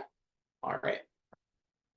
On January 10th, 1901, speculators at Spindletop changed American history forever when they struck the largest oil reserve ever found. In the decades that followed, they monetized that mineral wealth to transform my home state of Texas from a boring backwater into a crucial commercial center. But today, as climate change ravages our world, the society oil built comes under increasing threat. It's crucial we monetize that mineral wealth again to protect the American people. Pass this legislation. Now, so far, this debate has come down to 2 questions. 1, will the implementation of this bill actually work? And 2, can we actually solve climate change by passing? I'll start with implementation. Senator Jackson tells you that the government is inherently going to be less efficient than oil companies, is going to run the oil industry to the ground. But Senator Jackson herself actually told you why they'll be inefficient. And believe me, we can solve it. As Senator Jackson rightly notes, and as the New York Times continues in 2023, the Department of Commerce and other American regulatory agencies are grossly underfunded. Senator Jackson herself told you they're laying off employees because they can't manage their meager finances. Pass today's legislation, and you send billions of dollars in new money that can be used for the enforcement of this bill. Now, Senator Ostheimer mentions constitutionality and tells you that the American people aren't going to support unconstitutional legislation. I asked him how many Americans support price gouging, climate disasters, and all the other consequences of the oil industry. Far fewer. Pew Research Center writes in 2024 that 60% of Americans support immediate climate action. Pass this legislation and give the people not only what they want, but what they need for our survival. Because what offends me throughout this entire round is the farce that the cost of this legislation will somehow be greater than the cost of doing nothing. When the Wall Street Journal tells us on May 25th of 2022 that if we continue and do nothing more to fight climate change, the cost of climate change becomes $200 trillion by the end of the century. But if we nationalize oil and remove the profits that drive it to exploit our world, we can stop that from happening. So let me answer the bigger question of this round. Which side actually solves climate change? Now, Senator Casey asks you, why don't we just invest all of our money in renewables? Great, we're already doing that now. The Department of Energy tells you in 2022 that the Inflation Reduction Act spent $400 billion, 20 times as much as all the oil companies he cites, on renewable energy. But renewables only work if they replace oil. That's the only way to take emissions out of the sky. And the only way to do that is nationalizing oil. Because as the MIT Climate School writes, on April 17th, 2024, it's actually becoming cheaper from a macroeconomic perspective to buy renewables. But the sunk cost oil companies have, and the fact that they would have to pay a little bit more money and go into debt to transition, means their shareholders are holding climate progress hostage. The search for oil defined success in the last century. The search for climate solutions defines survival in this one. Pass for progress. Thank you, Senator, for the speech of 3 minutes and 7 seconds. I repeat, 3 minutes and 7 seconds. I call on 2 box questioners. Questioners, please rise. That will first go to Senator Clark. Hey, so you agree that renewables, to actually be successful, have to completely replace oil, right? Yes, the only way to stop emissions is to remove the Okay, oil that's emitting I emissions. agree. How is that happening when companies like Shell have even more opportunity to expand their business? Okay, I told you they're not expanding because they have an immense sunk cost in oil and are unwilling to go into debt to get rid of their oil assets. Their They're not investors are going into holding them debt hostage. because, like I told you, they already have the resources. Senator They're sitting Clark, on or This Senator Congress can pay Misra, the is that cost of adaptation. Senator Misra? I'm just confused. Why wouldn't Shell take this golden opportunity to expand their business when we nationalize the rest of their competitors? That gives them just a free avenue. Why wouldn't they take it? I mean, I'm sure they would. The more investment in renewables, So the they will. better. So they will expand. So they will expand. Yes, this will enable competitors to more easily enter the renewable energy market. No, I'm not talking renewables. I'm talking about the existing oil market. When we nationalize the rest of their oil competitors, why won't Shell expand? Thank you, Senators. You may be seated. They might, but we invest more in renewables. I thank the chair. Chair thanks you. Seeing as that was a speech in the affirmation, I call any and all speakers in the negation. Speakers, please rise. Again, I call any and all speakers. Senator Zhou. Oh, wait, sorry, you called for negation speakers? Negation. Oh, okay, sorry. Okay. Once again, any and all speakers in the negation, please rise. The chair highly frowns upon a one-sided debate, but we are forced to break cycle. Any and all speakers in the affirmation, please rise. Senator Ammu. I thank the chair. Hey, everyone, that's Senator Ammu, spelled A-M-M-U. Judges, I'm just gonna assume everyone's ready. Also, can you give me a thumbs up if you can hear me properly? All right. 1 second.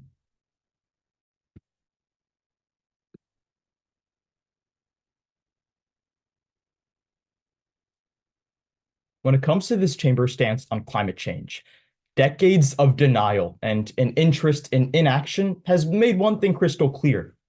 It will not be until the final tree falls that this legislative branch realizes it was too late.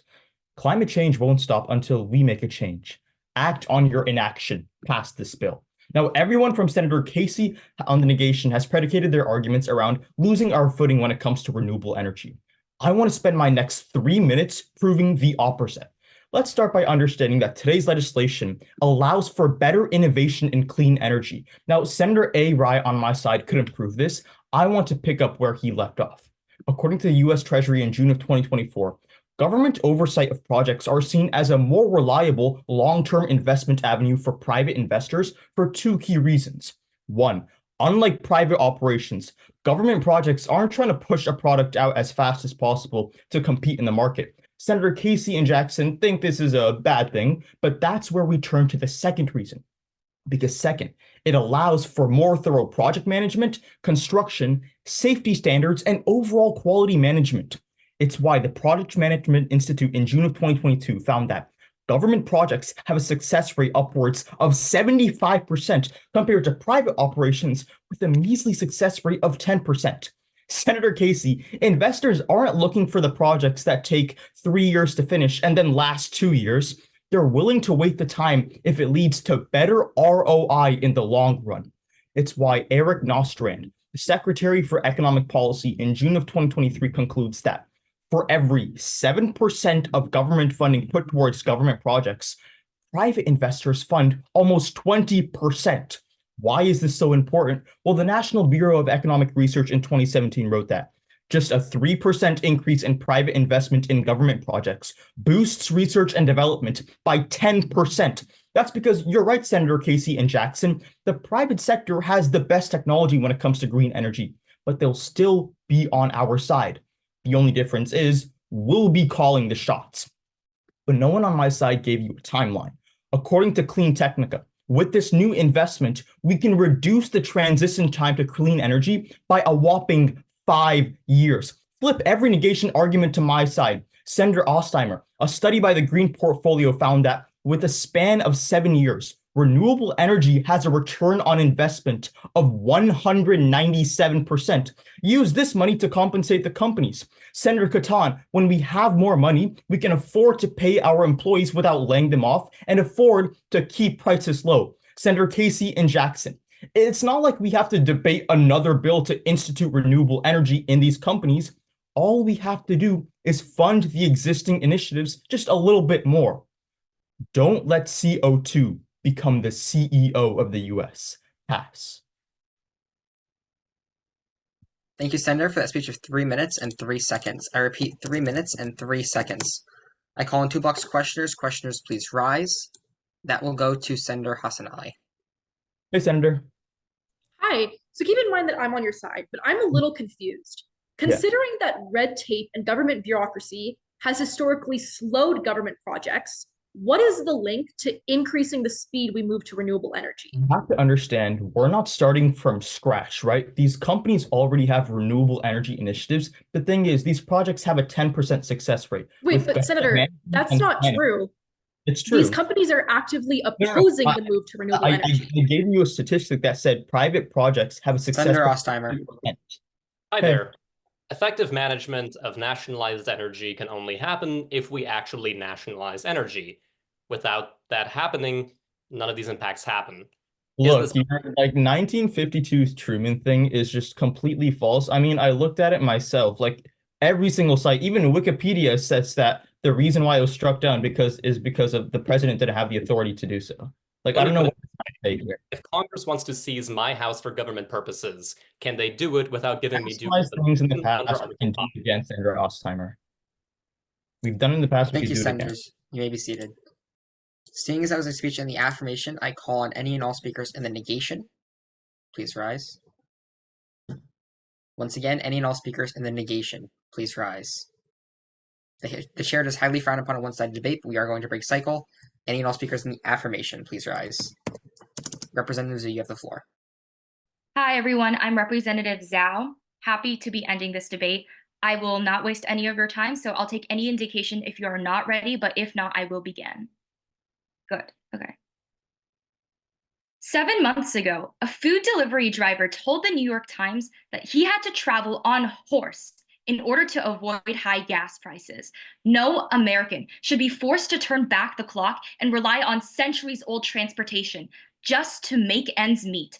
Break the grip of big oil and move forward with solutions that prioritize the well-being of citizens. Pass to lower gas prices across the board. But first, let's talk government. The main negation concern comes from Senator Jackson. We don't fundamentally change the way these companies operate, so big oil will still raise prices. No, they won't. We have completely ignored Section 2, where we reimburse these companies $300 billion. So instead of having to raise prices to get money, ExxonMobil will have the money from the government and won't need to continue raising prices to keep their business model. She also said that politicians are very inefficient, so when the government takes over, it will be worse. If you read the bill, the Department of Energy oversees these oil companies we acquire, not us. They will do a better job than Congress. Then, Senator Jackson also talks about how the government is just as bad as private companies because of lobbying. Now, I'm really skeptical because we're Congress. So, are you taking money from lobbyists, Senator Jackson? If you don't want lobbying to happen, then you shouldn't capitulate to the lobbyists. But then, Senator Clark says that this bill doesn't account for non-nationalized oil. So, they will still be doing bad things. But this is just a cop-out argument not to take action. Because if your worst concern is oil companies being bad, that's just the current situation. Nothing actively gets worse because the government will always be better at choosing public good over private cash. Gas prices for the companies we take over will absolutely decrease, just like how others have mentioned. But second, we have only focused on the companies who we do take over. But what does this mean for the other oil companies that we don't nationalize? You also force them to lower prices. Here's how it works. When the government lowers prices to the point where it's more affordable for everyone, because they will, because we prioritize society good, more people will flock to the nationalized companies to get their gas. If other companies like Shell and BP want to thrive, then the only way to make more money would be for them to lower their prices, or else they will lose out on business. Senator Ostheimer, if prices would go down across the board, I don't understand why Americans would not be in favor for it. The impact is clear. Americans would no longer need to choose between whether they want to get gas to go to work or to go to the grocery store to put food on the table for their children. The New York Times found in February of 2024 that for all of 2023, Exxon reported $36 billion in earnings, the second biggest earnings they have ever had, and have still not lowered gases to the point where it is cheap for all Americans. Let's make sure that people have affordable gas, not horse rides. Pass this bill. Thank you, Senator, for that speech for 3 minutes and 4 seconds. I repeat, 3 minutes and 4 seconds. I call in 2 blocks of questioners. Questioners, please rise. That will first go to Senator Adams. Senator, let me clarify something that I think the other side has gotten wrong. When the U.S. government owns a corporation, do the members of Congress personally operate that corporation? Absolutely not. Like I mentioned in my speech, this bill is overseen by the Department of Energy, not politicians like us. So they do a better job at overseeing and making sure that these companies are not ripping off consumers just because they want private cash. So the points about, oh, Congress can't agree on anything or Congress is corrupt, those all fall flat, right? Yes, and also we are Congress. I'm sure we can compromise. Senator Kim. Thank you. Hey, so if competition were to save lower gas prices, then why aren't gas prices lowering right now? Well, the problem is that like all these companies want to work and like raise prices for their own profit. So now when the government is working for But that's public the entire good, point of competition. no, so competition would happen under this bill because the government acquires some of these companies. We lower prices because we care about public good. So now all of the why aren't they lowering their prices right now if competition were to work so well? The problem is there's not an actor like the government making sure that there are prices to be lowered. Thank you, Senators. You may be seated. Motion. State that. Please questioning. Is there a second? Great. All in favor? More importantly, any opposed? All right, we are now move to the previous question. All who wish to vote on the affirmative of this bill regarding the nationalization of the oil sector, please raise your placard and lower it when I call your name. There's 1, Senator Adams, 2, Senator Hassanali, 3, Senator Zhou, 4, Senator Kim, 5, Senator Jackson, 6, Senator Dieringer, 7, Senator Tammy, 8, Senator Ammu, 9, Senator Kumar, 10, Senator Dieringer, 11, Senator Misra, and 12, Senator Lung. All who wish to fail this bill, please raise your placard. That is 1, Senator Casey, 2, Senator Khetan, 4, Senator Ostheimer, 3, Senator Ostheimer, and then 4, Senator Clark. That means that on a vote of 12 to 4 to 0, this bill does pass. Congratulations to the sponsor, Senator Kumar. Is there a motion on the floor, Senator Ostheimer? I move to a 10-minute recess. I believe the correct me if I'm wrong. I do believe that the nope, my apologies. It is 10-minute recess. Any seconds to that motion? Great. All in favor? Great. Any opposed? Splits? We can during recess. Yeah, so right. Can you take splits before anyone leaves? That motion does pass then. We are in 10-minute recess. Please be back here at 2:55, but also stay so we can take splits. Do that. Who has the F? Just raise anything. Can we figure out sponsors first? Yes, No, let's just- sponsors no, let's on just- remittance transfers, anyone? I'm glad to sponsor. Great, we have one then. General affirmatives. Anyone with an affirmative speech? See, 1, 2, 3, 4, 5, 6. All. Does that include I can the go affirmative sponsors? too. So is that Okay. 7? Alright, Wait, so does that's next. One hustle. Count. 1, 2, 3, 4, 5, 6. I got 7, but Oh, I might have missed someone. Wait, All right. PO, is it a hard stop at 4, or is it like we can extend? We can absolutely extend if needed. In that case, we will reconvene from our recess. And we will move forward with the second bill on the docket, which is a bill regarding remittance fees for transfers. Are there any sponsorships? Senator Dieringer, you have the floor. Senator Dieringer, still spelled Dieringer, still the most complicated name you'll ever see. Judges, I'm going to assume readiness, but if anyone's not ready, please stop me now. Okay, cool. Today, Western Union is the largest provider of remittance transfers in America. But before it ever became a financial services company, Western Union was a telegraph company, transforming communications from coast to coast. As Western Union's lines crossed the United States in the 19th century, it brought information, it brought new ways of life, but most of all, it brought good news to people settling on the American frontier. But today, good news is sorely lacking for our immigrants and their families, as our immigration shortage grows more and more, as our government proves itself incapable of reducing the massive backlogs that have developed of Americans waiting to enter the country. Pass this legislation to finally give immigrants some good news. But first, let me recap why our immigration system keeps winding up in the headlines.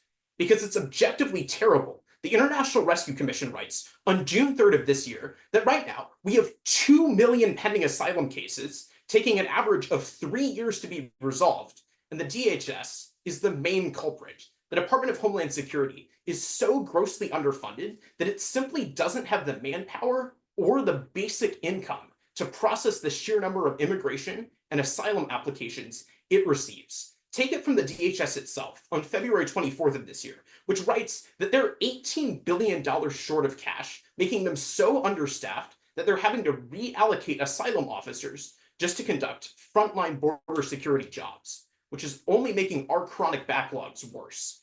It didn't help when this Congress struck down a funding bill that would have filled that budget deficit. It didn't help when this Congress continues to ignore our immigration problems, but it will help when you pass today's legislation and provide actual solvency. Section 1 of this legislation imposes a 10% tax on all remittance transfers out of the United States. And even though we don't officially track them now, the World Bank writes in 2021, the most recent year in which that data is available, that more than $200 billion in remittances were sent out of the United States just in 2021. With that $20 billion in funding coming from our new tax, the DHS can fill its $18 billion deficit and then some. But furthermore, under Section 3, we set up a system to track remittances so that we can crack down not only on fraud, but can better understand the funding potential of all the remittances pouring out of our nation. And the Congressional Research Service corroborates in 2024 that when we add more spending to the DHS, we can hire the crucial personnel that they need in the status quo. With just that $20 billion in funding, the DHS could address all of its current asylum staffing issues, and we could hire 1,000 more immigration judges to eliminate our immigration court backlog in just 5 years. When Western Union started off, it was the provider of good news. Today, it's the provider of remittance transfers. Tax those transfers, fix our immigration system, and give immigrants the good news they've been waiting to hear for decades. Thank you, Senator, for the speech of 3 minutes and 8 seconds. I repeat, 3 minutes and 8 seconds. Call on 4 blocks of questioners. Questioners, please rise. That will first go to Senator... sorry about that. My PO sheet just had to refresh. That will go to Senator Zhou. So can you estimate or project like about how much money we can raise from just like the fees?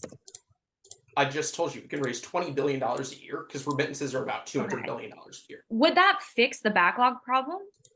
I told you we can reduce our backlog and eliminate it altogether within just 5 years with the funding. Really? Because we have thrown a lot of money to like fixing backlog and like approving visas and all of that, and like Homeland Security. Like We've thrown backlog pocket still change. exists and it's, We've like, thrown pocket change, but we failed the legislation that would actually solve this problem. Senator Kumar. Billions of dollars. Hi, the DHS is the one who gets to decide how they use their money, correct? Yes. Right, and in the past, they're probably one of the biggest like funding departments with increases, and they just put it all into ICE or detaining immigrants or abusing them at the border. What change would this spark? Like ICE has got Okay, them. the difference is that under this legislation, we specifically earmark funding to address the immigration backlog if you read Section 3. So it's specifically going to the DHS's biggest demand, which is processing immigration and asylum hearings. Specifically earmarked to immigration. It says all of the DHS specific tasks. It And clarifies primarily Senator border Khetan. security and backlogs. Hi, Senator. So you gave us a statistic. $200 billion gets put out of the United States every year. How much of that money is sent by legal citizens? Well, legal citizens make up about 50% of the immigrants in the United States now. The legislation is worded ambiguously, but even if you bump it down just to legal citizens, that's $10 billion that the DHS doesn't have today.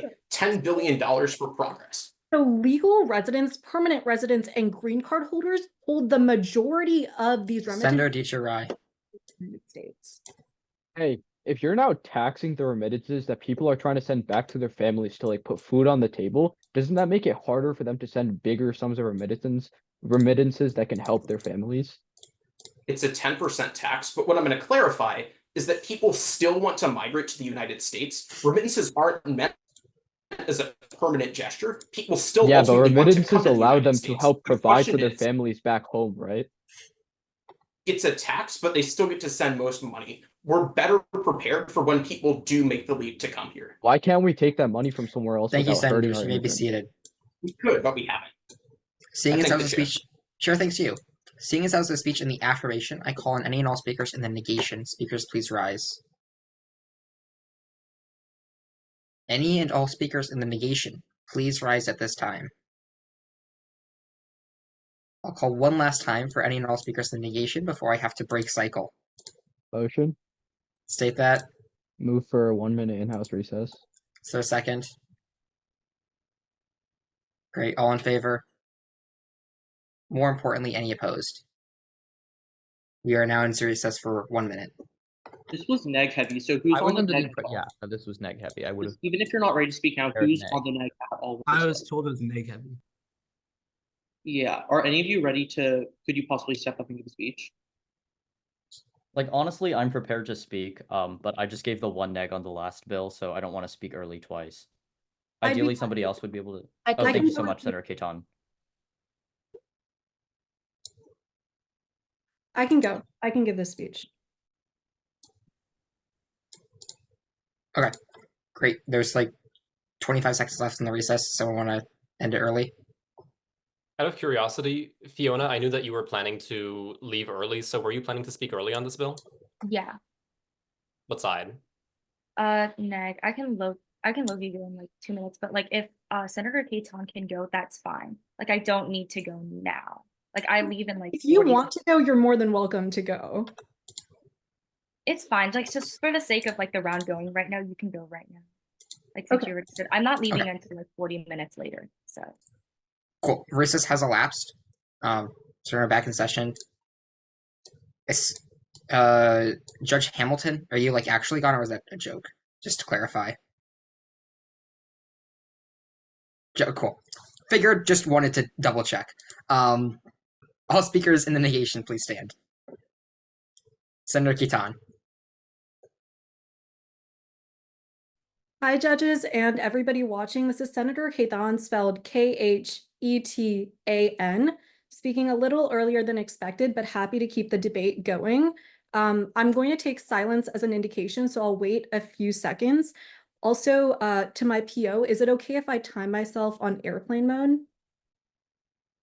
Perfect. Okay.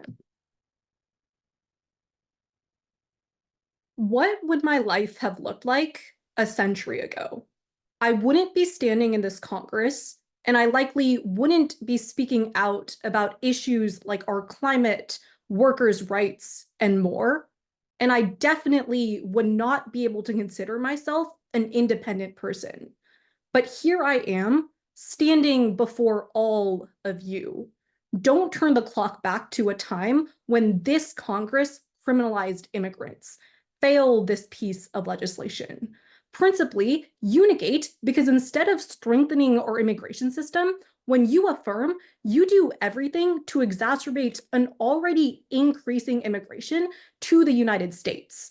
Now, I just made a pretty bold claim, given that for the past 3 minutes, Senator Dieringer just championed the limitless benefits of increased border security that this bill offers. But here's the one thing that they unequivocally overlook. The actual reason these Americans are sending home remittances in the first place. A study by the Institute of the Study of Labor found that migration led to a decrease in happiness because, shocker, people don't want to have to choose between supporting their families and being with them. That's why Dr. Lind from the American Immigration Council tells us that any attempt to make it impossible to send home remittances, depriving immigrants of both options, will result in a lot of immigrants sending for their families to join them in the United States. But don't just take my word for it. Historical precedence backs me up. When the US increased physical security between the US and Mexico by staffing up on border agents in the late 1990s, immigrants who had previously been able to cycle back and forth between the two countries started settling in the US and bringing their families here. In fact, the Cato Institute quantified that from 1986 to 2008, when there was a 20-fold increase in Border Control's nominal budget, far greater than anything this bill will provide, the undocumented population in the United States still grew from 3 to 12 million. So Senator Dieringer, if this Congress does the same thing with remittances and builds an economic wall, you might succeed in keeping more of that money in the US, just like that physical wall kept more people here, but more people will come with it. So Senator Dieringer, you tell us that we can fix the immigration system, but you're just exacerbating our already burdened immigration system, making all of your claims fall flat. It seems that the affirmation in this round is going to clatter itself with rhetoric, but it's time we recognize reality, because poetry never made good policy. Negate. Thank you, Senator, for that speech of 3 minutes and 9 seconds. I repeat, 3 minutes and 9 seconds. I call on two box questioners. Questioners, please rise. That will first go to Senator Tammy. If my incentive to move to the US is to send money back home, but less of that goes home, don't I have lost the incentive to illegally come to the US to begin with? Okay, so the reason people are sending money back home in the first place is because they have a responsibility to take care of family, friends, or relations. Yeah, but moving to the US means that you can't fulfill that responsibility. Doesn't that disincentivize them from coming if they can send less home? Like, why want to somewhere else where they don't tax remittances? That's exactly what I'm telling you. So instead of sending it home, they're just going to bring all of those people to the United States. Hi. So you just told me that the immigration system is already overburdened, right? Sure. Yeah. Does that overburdening come from being underfunded? Okay. I also just told you in the questioning period we just had that most of the money is coming from permanent residents and green card holders, which this bill doesn't even tackle. If we give the immigration system even just some more funding, not even all that it needs, isn't it better prepared to deal with current and future migration? It's a net harm if you're bringing in thousands of more Senator people Misra. because of this legislation. Right now, is our poor border security a threat to American lives? Just like there are other military operations, I wouldn't say it's more of a threat. It's not a military I'm talking about our border security. Is it is our war border, it is a threat, right? So when we fund it, will we decrease the amount of fentanyl, other illicit drugs that are coming in from our southern border? Okay, like a previous senator just told you, this bill puts the Department of Homeland Security in charge of funding. Why is more funding There is bad? one more questioning block. Would anyone like to take it? That will go to Senator Ostheimer. Hey, you tell us that this bill would increase immigration to the US, correct? Exactly. All the money that we raise from the fee on remittances funds the DHS, strengthens the border, and funds remittance courts, correct? Okay. So as I just told Senator Dieringer, you're not going to raise enough fees because this isn't taxing the actual people that are sending the most amount of remittances because it's only taxing citizens. But even if it was, what you're doing is you're making an influx of immigrants come in I'm on the Zoom. immigration system already in place to handle them. Be that as it may, that's $20 billion. That's the Thank numbers. you, Senator. Thank you, Senators. You may be seated. Seeing as that was a speech in the negation, I call on any and all speakers in the affirmation. Speakers, please rise. That will go to Senator Clark. All right. Hi, everyone. Again, that's Senator Clark, spelled the same as last time, C-L-A-R-K. I'm going to get started. If you're not ready, shout as loud as you can. All right. If there's a mess, you clean it up. When you see a fire burning, you don't just let it burn, you put it out. Just because these immigrants weren't born under the 50 stars of our US flag doesn't mean you don't care. Don't throw away your entire morality for a 90-minute debate and instead fix our broken system. Pass. Principally, you stand in the affirmation today because more funding for the DHS means better treatment of immigrants. In the status quo, the DHS has such little funding that, according to NBC on February 13th of this year, they are pulling back on investments in detecting fentanyl coming across our border.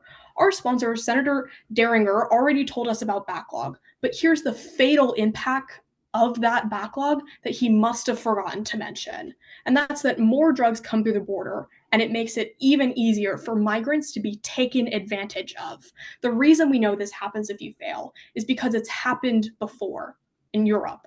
BBC, November of last year, finds that when security measures in Europe's borders were pulled back, Albanian drug gangs started using migrant camps at northern France as a recruitment ground, offering to pay the passage of those prepared to work in the UK drug industry on arrival. The negation makes this exploitation even easier for these gangs by keeping them waiting in camps because of backlog.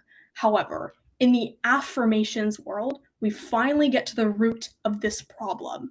The reason for our current backlog is a lack of staffing, like our sponsor already told us. But let's take it a step further and contextualize. According to the AFGE, the attrition rate for Border Patrol agents is up to 6%, compared to a measly 3% across all other federal law enforcement agencies. And the primary reason for this is inadequate wages. If we give the DHS more money for these salaries, they become less understaffed, which finally allows us to solve this problem. Senator Khetan, realize it does not matter if this legislation brings in more people to our borders, because Senator Dieringer's legislation gives us the resources to take these new cases on. And furthermore, Senator Khetan tells us that remittance money decreases or just is not enough to properly fund the DHS.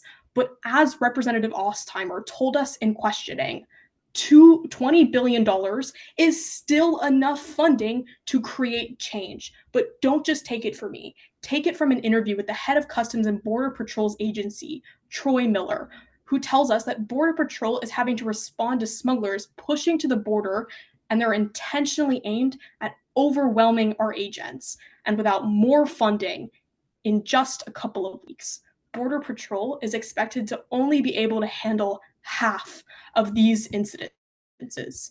Don't leave our immigrants out to dry, and instead pass. Thank you, Senator, for a speech of 3 minutes and 10 seconds. I repeat, 3 minutes and 10 seconds. I call on two blocks of questioners. Questioners, please rise. That will first go to Senator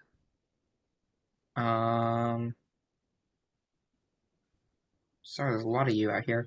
Senator Adams. All right, let's do some role play real quick. You are in charge of the Department of Homeland Security. What are you going to target first? Are you going to target illegal border crossings, or are you going to target regular people coming back from vacation on Mexico in their cars, U.S. citizens? Okay, so I'm going to just fundamentally stop your question where it stands. Those are two entirely different sectors of this one organization. Okay, but are we going to dedicate more resources towards illegal border crossings or towards U.S. citizens? Okay, obviously it's illegal border crossings. Yes, but U.S. citizens bring in the vast majority of fentanyl into the country. Senator Kim. How is the DHS going to stop? Hi, are Border Patrol forces adequately funded right now? No. But they're one of the most funded forces of our entire government and of our entire police forces. How is funding going to just make It does not matter because the fact of the matter is there's just so much to get through at the borders that they're still backlogged and they don't have enough staff to properly handle it. We've already seen that it's the training itself, and our excessive funding hasn't changed anything. How does today's bill change? I completely disagree. We've never addressed the root problem. Increasing funding Thank you, right senators. now. You may be seated. No lack. You may be seated. Thank you for that speech and the affirmation. We are now in line for a speech and the negation. Any and all speakers, please rise. Senator Zhou, you have the floor. Interpersonal privilege. State that. Approach the chair. Granted. I'll put it in the chat.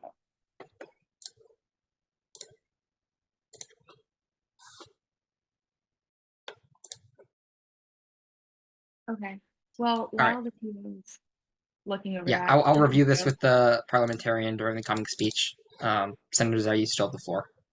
Okay. Hi, everyone. I'm Senator Zhou, speaking for the last time today on the negation. I'll take any indication if you're not ready, but if I don't hear any signals, I will just go ahead and begin.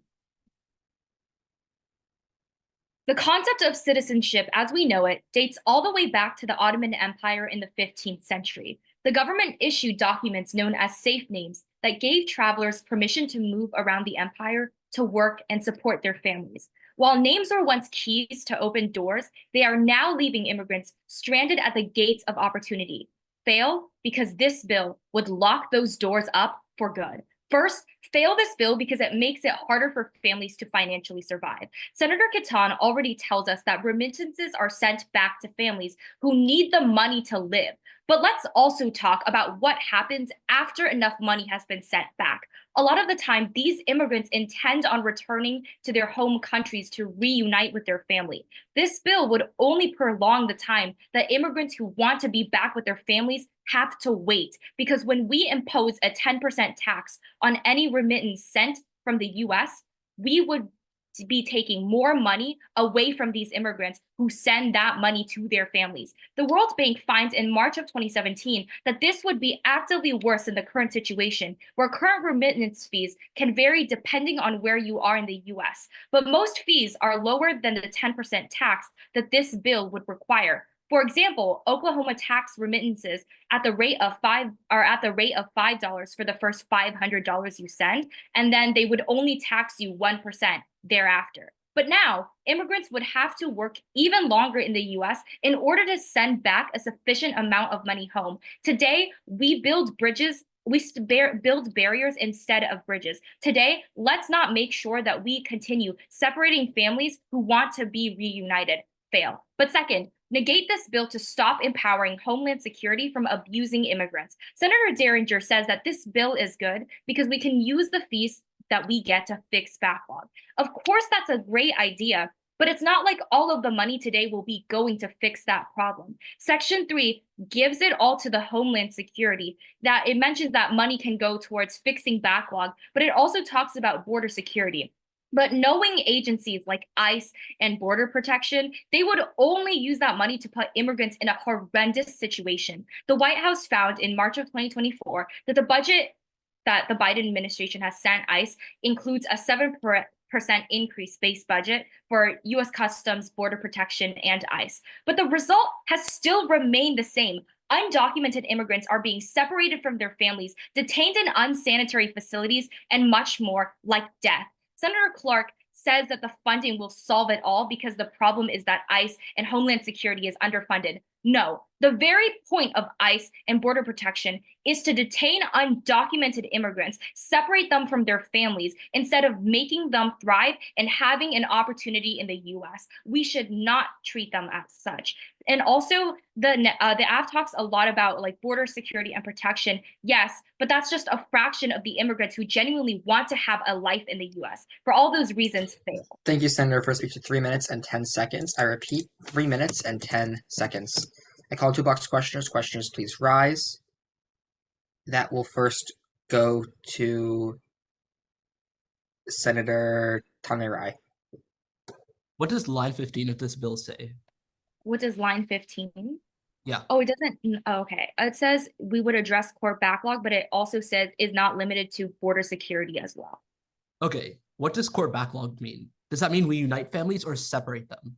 Court backlog would unite families, but also like border protection and like going after undocumented immigrants, like giving money to ICE would separate them. If you process immigrants faster, doesn't that mean they have to stay in ICE facilities for less time? So the problem is like Senator Dieringer. Couldn't find my microphone. Okay, so let's talk about this issue of migrants moving their families to the United States. You just told me that migrants will return home once they're done working in the United States. But isn't it also true, as Senator Khetan told you, that some migrants will seek to move their entire family to the United States? Yes, and I just don't understand why that's a bad thing if they want to have a better life for their families.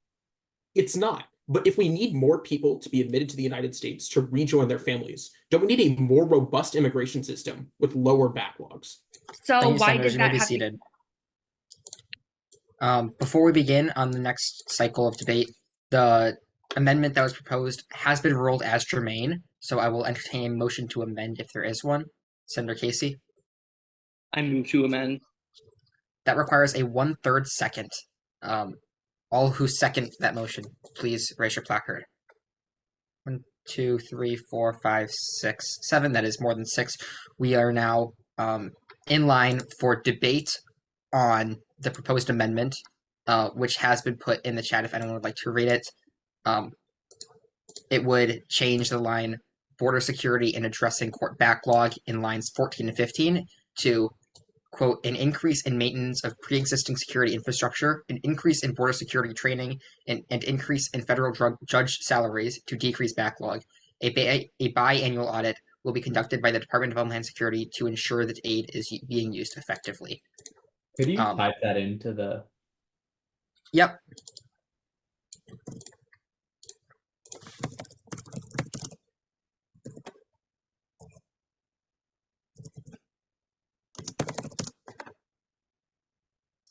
Oh. Thank you, Senator Ostheimer. So we are now in line for debate on that amendment. Anyone with affirmative speeches? That is that a motion or is that a speech? Motion. Okay. Senator Casey, is that a motion or a speech? Speech. Speech? Okay. I'll entertain the motion first, because that is in line, and if it fails, then I'll entertain the speech. Senator Ostheimer, what's the motion? I move the previous question on the amendment debate. All in favor of moving the previous question? Or, sorry, seconds first. There are seconds. All in favor of moving the previous question? See, 1, 2, 3, 4, 5, 6, 7, 8. Right, 1, 2, 3, 4, 5, 6, 7, 8, 9, 10. That would have us moving to the previous question. Okay, sorry. I don't want to drag this out any longer than necessary, but I see people like raising and lowering their placards. Could we do one more split of the House? Yes, that would be greatly appreciated. All who wish to move to the previous question, please raise your placards lower than when I count to you. So 1 Ammu, 2 Hassanali, 3 Lung, 4 Khetan, 5 Zhou, 6 Tammy, 7 Kim, 8 Adams, 9 Misra, 10 Ostheimer, 11 Dieringer, 12 Kumar, 13 Dieringer. That is more than is needed for previous question. So we are that is more than the majority. So we are going to move to the previous question. all who wish to vote in favor of the proposed amendment that would change Section 3, as stated in the chat, please raise your placards. It's 1 Casey, 2 Rye, 3 Long, 4 Khetan, 5 the other Rye, 6 Clark, 7 Dieringer, 8 Kim. All opposed. 1 Hassanali, 2 Jackson, 3 Ammu, 5 Kumar, 6 Ostheimer. And then any abstentions? There should be 2. 1 Misra, 2 Adams. So then on a vote of 8 to 6 to 2, that is at the discretion of the chair, and I will vote to fail this amendment. My apologies to its author. We'll move forward with debate as is proposed on the original docket without the amendment. So now moving forward, seeing as that was a speech in the negation, any speeches in the affirmation on the original bill, please raise your placard at this time. That will go to Senator Tammy. I thank the chair. Hey everyone, Representative Tammy Rai. T Rai, not to be confused with Senator Aditya Rai. I'll be timing myself, but unless someone yells at me, I'll start. Awesome. After America built the Transcontinental Railroad, was done using their labor and tossed them aside, Chinese immigrants were forced to flee to underground tunnels beneath the border towns like Mexicali. Gee, Trump's wall was ineffective before he was even born. But even today, hundreds of years later, this Congress continues to force immigrants to live in the shadows. Remember their struggles and pass to give every immigrant a chance and making the American dream their own realities. My side has done a great job at telling you why the problem exists. I want to tell you the damage it has already caused. As Center for Immigration tells us on February 10th of 2023, illegal immigration costs over $200 billion every single year, more than Senator Ostheimer and RPO paid for their classy outfits, and the inefficient and broken system has forced more to be detained at the border, with more abuse and more families separated apart. In chasing their dreams, immigrants are living a nightmare. No one should have to risk losing everything they love just to see a better tomorrow. But I want to talk about cost, because Representative Khetan, Zhou, and Rai, sure, I'll agree, it's a big price tag, but I'm going to contend it's the cheaper price to pay. If this bill costs $20 or $10 billion, regardless of what side you're on, that's still over $180 billion in saving to the taxpayer if you can solve our immigration crisis. Representative Dieringer on my own side already told you logically why this bill works. I want to prove that it objectively works. As Clearinghouse data for 2019 shows, just $200 million that we spent a few years ago in funding led to an increase in cases being processed by more than 95,000 every single year, cutting backlog permanently. Senator Zhou and Kumar, there's your solvency. Section 3 invests in the courts that have been proven to work when we give them the funding necessary. But this isn't just about data points. It's reducing human suffering. This Congress caused it. And I will always vote to end it. Senator Zhou, if you want to stop splitting families, unite them by passing. But this is where I want to dismantle this argument about it's economically bad for immigrants. It isn't just speedier courts. It puts them on the fast track to prosperity. As Center for American Progress writes in March of 2013, immigrants who receive legal status saw their wages go up by more than 13% within 5 years. Senator Dieringer and Zhou, that's higher wages for our families back in Asia, past for our uncles and aunties. But on a more serious note, the reason that is because now they finally have a legal basis to fight for their rights in courts and get access to better jobs. This Congress has denied them for decades, if not centuries. That means for the people who once we forced to suffer in the darkness can finally prosper in the light. For generations, this Congress has doomed immigrants to live in secrecy and die in the dark. End that narrative with your vote and pass.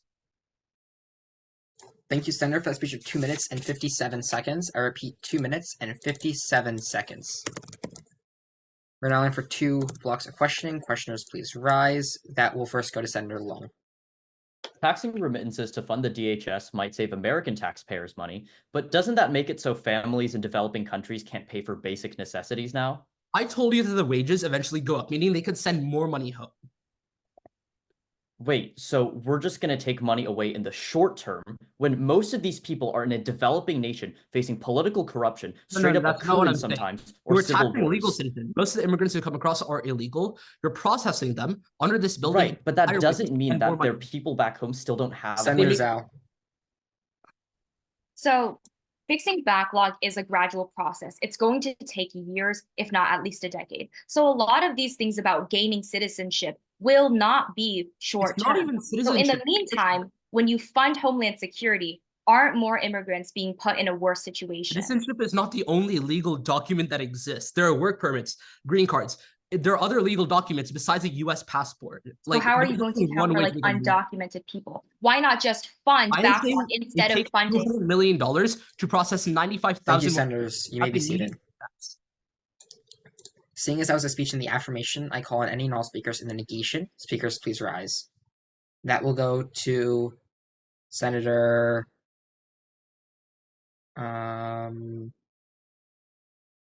believe Jackson would be up at this point. All right, I thank the chair. Hi, everyone. That's Senator Jackson for the second and final time today. We have a lot of judges, so I'll just wait a couple of seconds and then I'll go ahead and get started.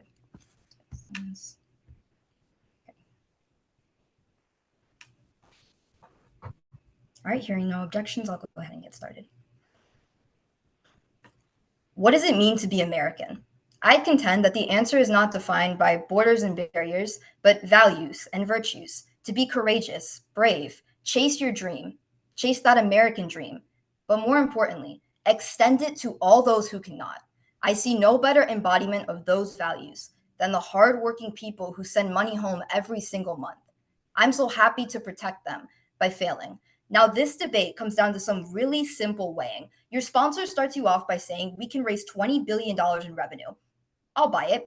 The winner of today's debate proves that $20 billion is more useful in the hands of the Department of Homeland Security or other countries. I'm here to tell you it's the latter every time, and I'll answer in two layers. First, what's the Department of Homeland Security going to do with that money? And second, what will other countries do with that money? Now, the affirmation wants you to believe that we're fixing backlog, but the Department of Homeland Security themselves tells a really different story. USA Spending wrote on May 31st of 2024, the Department of Homeland Security spent $25 billion on ICE and Border Patrol, both organizations designed to keep people out, but they spent $469 million on U.S. citizen and immigration services. To simplify, the billions you give to DHS is focused on keeping people out and perpetuating immigrant abuse, not helping those already in the country. Senators Clark and Rye, it's not because they're underfunded, they're just plain corrupt. CNN tells you in 2021, ICE conducted 143 raids in 11 weeks. That's not a funding problem. It's a fundamental flaw. Compare that with the alternative. What other countries can do with this money. You finally stop the root cause of immigration. Senators Dieringer and Rye, you want to stop backlog. Look beyond the borders. There's a reason that people are immigrating. It's because they can't live in their home country. There's a reason people risk their lives to come to America. It's because they can't afford to live. Remittances give them the lifeline that they need to chase that dream at home. And this Congress would take it from their grasp. As the World Economic Forum explains in 2022, remittances grow the private sector in developing countries. They boost education and they give families access to healthcare. That very same article furthers that remittances are the most resilient type of capital, meaning that through natural disasters, pandemics, and violence, remittances remain a lifeline to developing countries. That allows them to stay in their home country and support lasting change. Don't believe me? Look to our southern border. The LA Times wrote in 2022, 6.6 million people in Mexico alone rely on U.S. remittances of $59 billion. For most families, that's the only thing keeping them afloat when remittances increased. Illegal immigration increased. If you're worried about backlog, then you have to start by making sure the conditions people are leaving in are good. That's 6 million people who depend on money every month for medicine, food, and shelter. When you tax that money, people in the United States have two options. Send money through other channels or send less money altogether. Last I checked, the American dream didn't come with a fee, and the new symbol for dying dreams can't become America. Strike down this legislation. Thank you. Thank you, Senator, for that speech of 3 minutes and 7 seconds. I repeat, 3 minutes and 7 seconds. I call on two box questioners. Questioners, please rise. That will first go to Senator Misra. Hi, Senator. You talk about ICE and these other enforcement agencies keeping people out, but you would agree that's an oversimplification, right? Because yes, we're keeping the people out, and yes, we can improve the methods in which we do that, but we're also keeping illicit drugs out. Just last year, we seized $386 million. So wouldn't you agree that's like an oversimplification that paints ICE in an excessively bad light? No, because I specifically broke down how the Department of Homeland Security spends their money. They spend the majority of Keeping it on drugs out of the services that United keep States. people out, Senator right? Kumar. Hi, does the DHS only fund ICE and USCIS, or do they have a host of different capabilities? Yeah, they have a lot of different capabilities. I broke down what they currently spend their money on so that we know what they're going to continue to fund. Okay, the reason they are underfunded in like solving corruption or gang violence in other countries is because they don't have the funds to distribute equally. When we pass this bill, don't we give them money to then solve the root causes of corruption? Okay, immigration reform doesn't start with billions of dollars to corrupt agencies. It starts by making sure that people can habitably You're live in solving the other root causes countries. of corruption, making less people immigrate. Isn't that part of immigration reform? Thank you, senators. You may be seated. Seeing as out of speech in the negation, I call on any and all speakers in the affirmation. Speakers, please rise. That will first go to Senator Ostheimer. I thank the chair. Hi, everyone. My name is Senator Nicholas Ostheimer again, speaking in the affirmation of a bill to impose fees on remittance transfers. Judges and PO, please give me a heads up if you're ready. Otherwise, I won't get started.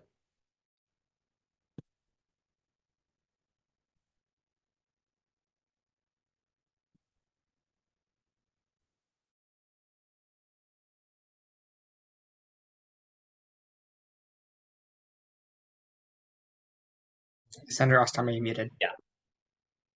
Alejandro Torres has been a permanent resident of the US and lived in New York City for 62 years. Ever since he moved here as a construction worker at 18 years old, he has attended every Major League Baseball game at Yankee Stadium. Whether it's Whitney Houston in 1991 or Jose Feliciano in 1968, he always stood shoulder to shoulder to hear a great American perform the national anthem. His wife and daughters in Mexico City ought to be there with him. Pass, because we can only address crippling court backlog by raising money to fix our immigration system, allowing hundreds of thousands to live the American dream firsthand instead of depending on remittances. Let me be the first to quantify the issue of backlog and status quo. According to data published by the DHS on May 10th of 2024, there are 3.6 million pending applications for visas to immigrate to the US. The number of cases is growing over twice as quickly as we can resolve them. This bill and Senator Casey's new amendment would solve the backlog. We can finally admit hundreds of thousands of deserving immigrants into America because Section 3 uses the remittance fee to fund immigration courts.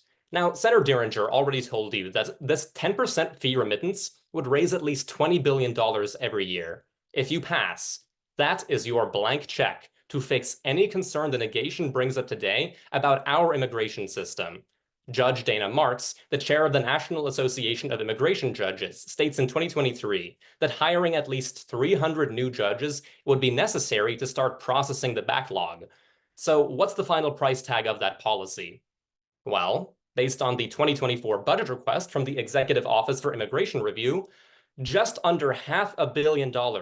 That is about 5% of the money we raise under this bill. Senator Khetan and Zhou, even if you don't buy that Senator Casey's amendment solved your concern about giving the DHS too much leeway, this bill explicitly provides funding to alleviate court backlog.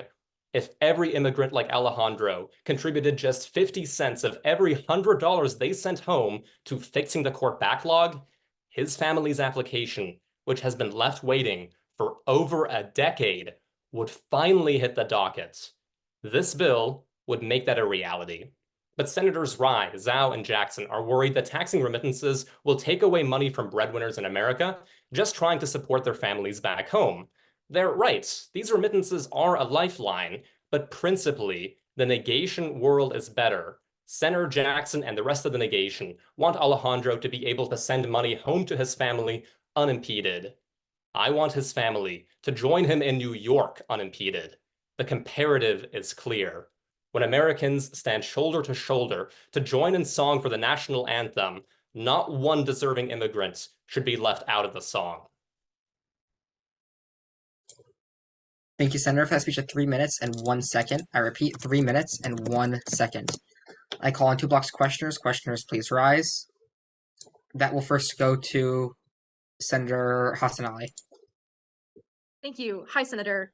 When it becomes unaffordable for people to send money through official remittance transfer providers, where do they turn to?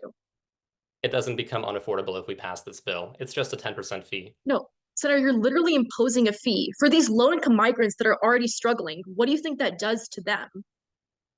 Look, paying a 10% fee on top of what you're already sending is far more feasible than committing fraud to send that money.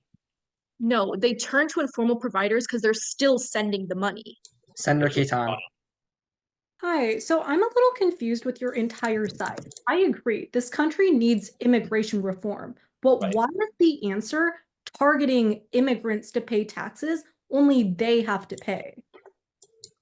Because right now, we have this source of revenue coming from immigrants who have made it to the United States. The money which they send home to their families can be used to ensure those families can reunite with them. Okay, exactly. That money, as you said, is a lifeline. Why don't we tax America as a whole instead of targeting? Thank you, Senators. You may be seated. Seeing as that was a speech in the affirmation, I call on any and all speakers in the negation. Speakers, please rise. That will go to Senator Aditya Rai. I thank the chair. Hey everyone, this is Senator Rai. A Rai, not to be confused with Tanmay Rai. There's a lot of judges here, so I'm going to take silence as an indication that you're ready. Again, I'm going to be timing myself on my phone on airplane mode. So, all right. In 2003, I sent a remittance of $5,000 to my brother back home. Today, you all know him as Senator Tanmay Rai. All jokes aside, though, it seems as though him and the rest of the affirmation have forgotten about the people who come to the United States in search of a better life for their families to afford food, water, and even a roof over their heads. This legislation hurts the people that need it the most. Fail. Now, I want to start my speech by reframing this debate, not around immigration like our sponsor, Senator Dieringer, and the rest of the affirmation tell you, but around remittances themselves, as Senator Long alluded to in questioning, because that's what this legislation directly affects. Because right now, as Senator Jackson already told you, remittances are the saving grace for our families of immigrants, allowing the American dream to become an international one. But how does this legislation destroy that system? The World Bank explains in March of 2017 that one of two things will happen. Either A, any tax under this legislation, in this case 10%, will drive remittances to informal channels, making tax collection difficult and costly. Or B, the tax will prevent immigrants from being able to send remittances altogether. Senator Dieringer, I understand that you want to help prospective immigrants by making border security better and backlog less. But the only thing you do is make it harder for the immigrants already in our country to provide for their families. Senator Clark and Misra, the same source of funding that you preached will go to fixing our border and preventing the smuggling of fentanyl and criminals now disappears. Senator Tanmay Rai, the money you want to send to our families back home will never get there if you pass this legislation, because less funding and more immigrant influx means you make the status quo worse for both current immigrants and prospective ones.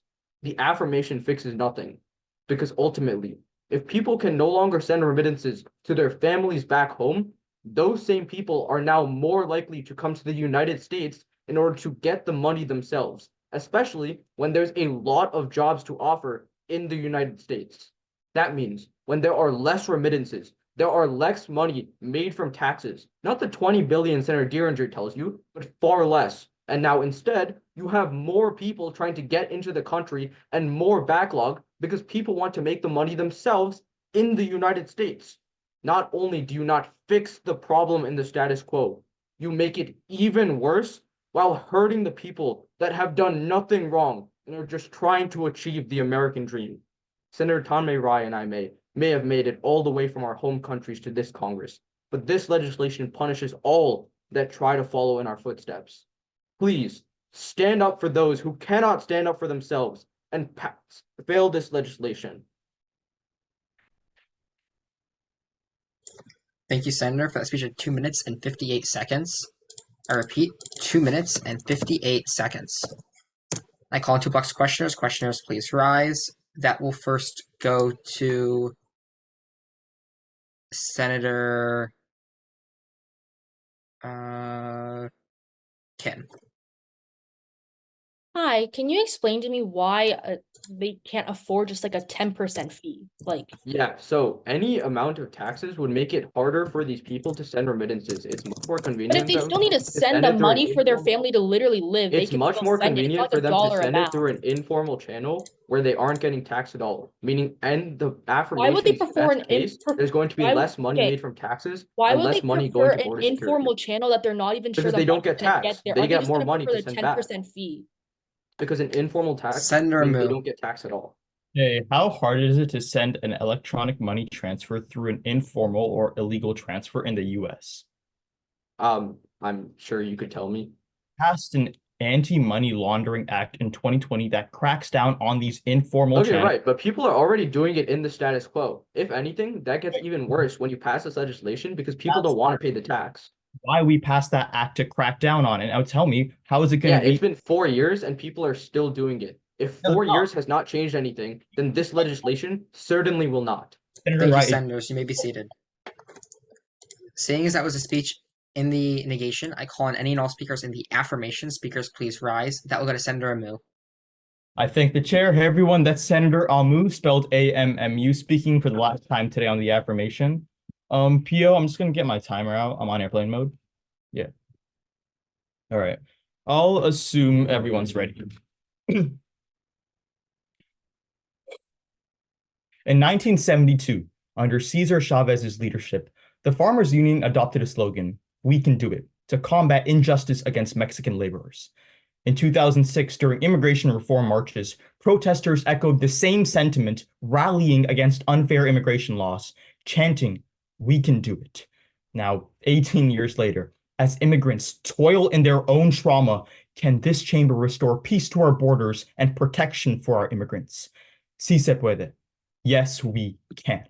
Now, everyone on my side, from Senator Dieringer to Ostheimer, argues that through the money generated with remittance fees, we can improve our legal system, while the negation with Senator Khetan, Zhou, and Rai all argue that this legislation makes the life of immigrants exponentially harder. It's clear, whichever side proves the effectiveness of remittance fee collection without harming the livelihoods of immigrants wins today's debate. Now, so far, everyone in this round has completely overlooked Section 2A of today's legislation, which defines remittance transfers as electronic transfer of funds. Guess what? Senator Khetan, Rai, Hassanali, and Lung, Migration Policy, wrote in February of 2024 that 96% of the same immigrants you talk about don't send remittance digitally. They send cash through handheld letters that are not taxed under this bill. So what does this legislation do? Now, I'm surprised no one on my side has brought up the fact that we're enforcing this legislation through Section 3344B of Title 31, which, when establishing a centralized system for digital remittance transfers, eradicates any forms of bad actors receiving money electronically. How? According to Jimmy Huang, a researcher at McGill University on October of 2021, Title 31 mandates that digital monetary transfers are integrated with advanced technological instruments like data analytics and transaction entity surveillance. Why is this important? The study continues that cartels and gangs in Mexico receive over $500 million annually with electronic remittances, but with better restrictions, we'll be able to stop those remittances and crack down on their influence in the region.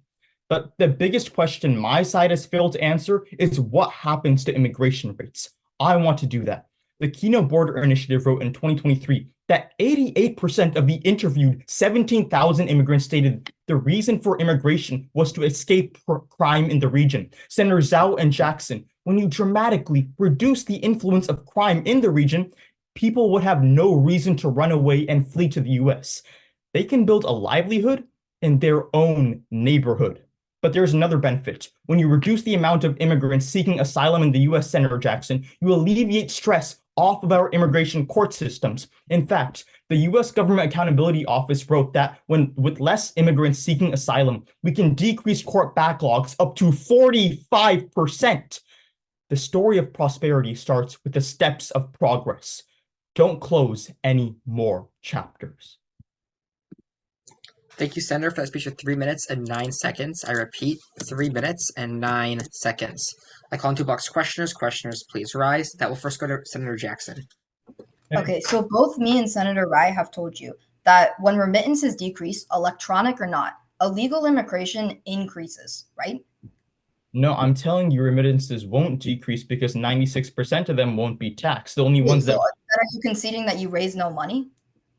I'm telling you, we stop $500 million annually from cartels and indirectly reduce immigration rates by 45% specifically for asylum seekers. That's what I'm telling you. So specifically, how much money in your world is being raised from this tax? I'm telling you, without the money... Senator Dieringer.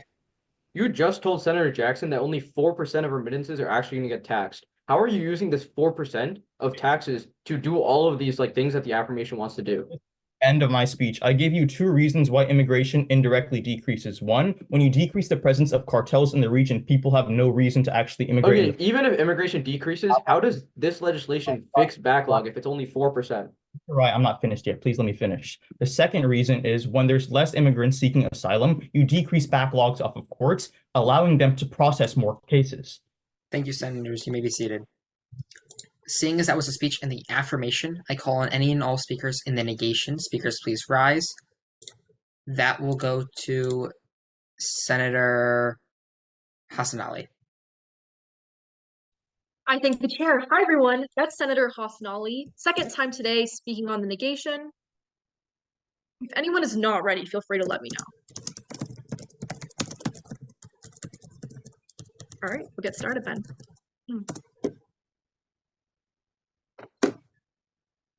Kyo, if you could just go on mute. I think you're typing. My apologies. Awesome, thank you. You're good, you're good. Speech after speech in this Congress, we peddle the myth of America being the land of opportunity for immigrants. Yet I find it so ironic that those who come to our land are greeted with the doors of opportunity slammed shut in their faces. The key to those doors comes through the effective reform of our border system. But that key is not today's legislation. I want to start at the top of today's debate. Senator Dieringer and Clark both tell you that we actually help migrants by funding the DHS. I'm going to put that argument to sleep with one response. It seems like every 4 years we fund border security, and clearly it's not working considering that the AF continually brings up evidence telling you so. Changing the source of funding doesn't make it more effective. Throwing money at a broken system does not fix it. But it seems like we can agree on one thing. The most important stakeholder in today's debate is the low-income migrants who rely on remittances to support their families back home. So if you continue with that framework, here's why you vote on my side. It's because this money isn't just a drop in the bucket to support their families. The UN Department of Social and Economic Affairs finds that half of the money sent from US remittances goes straight to rural areas. That's where the world's most poorest populations live. All this legislation does is a way to hurt migrants in the name of funding border security. But then Senator Ostheimer and Ammu spend their whole 3 minutes telling you how backlog is supporting families and ruining the court system. If that's your concern, it seems like we need to tackle the reason illegal immigration is happening in home countries. Senator T. Rye tells you that migrants realize the money is not getting to their families and they stop coming. I don't think that's a good thing. I would argue there are more moral ways of stopping immigration than cutting off their ability to provide for their families. And then Senators Kim and Ostheimer in questioning tell you that this 10% fee isn't a big deal.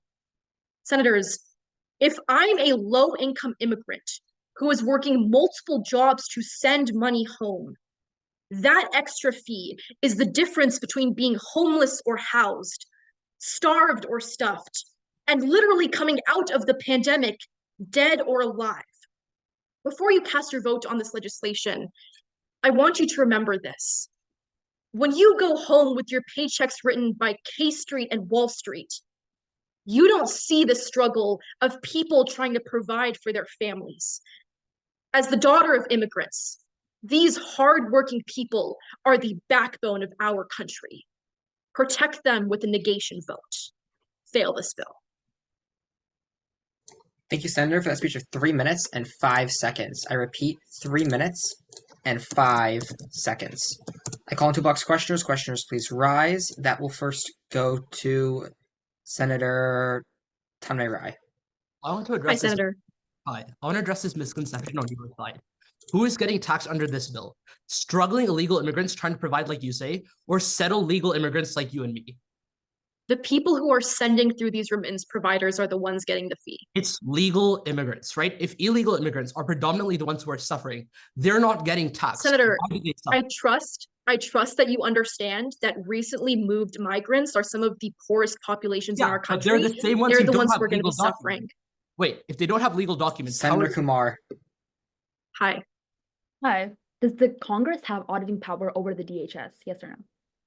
Well, we're Congress, so we have authority to audit them. Okay, so can't we make sure that the DHS uses the funds not in ICE or CBP, but rather directly decreasing the root causes of corruption in these other Senator, for the last 30 years, people in this Congress have made that argument.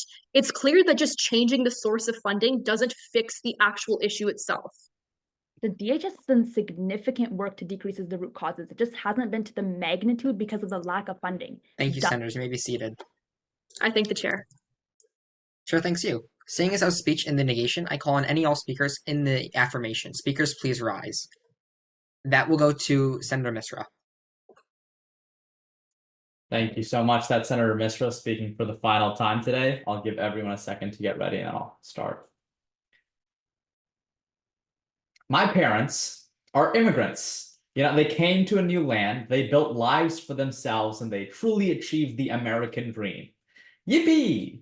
I mean, they immigrated over 20 years ago, and in the 2 decades that have passed, the amount of immigrants coming into this country has increased by over 10 million. But the amount of funding that we give to the border has barely changed. Today's bill definitely won't fix our border crisis, but pass because it takes the first step. Pass because it saves lives and reunites families. Now, I'm actually going to distance myself from Senator Ostheimer. I mean, his entire argument is predicted on the fact that the families of migrant workers want to move to the United States. That's a wild assumption to make. Senator Ostheimer, it might be hard to believe, but not every family in a lower income country wants to uproot their life to move to America. Not all workers move to America with the intention of bringing the rest of their family over. And some of them just move to the United States simply because they want to support their family.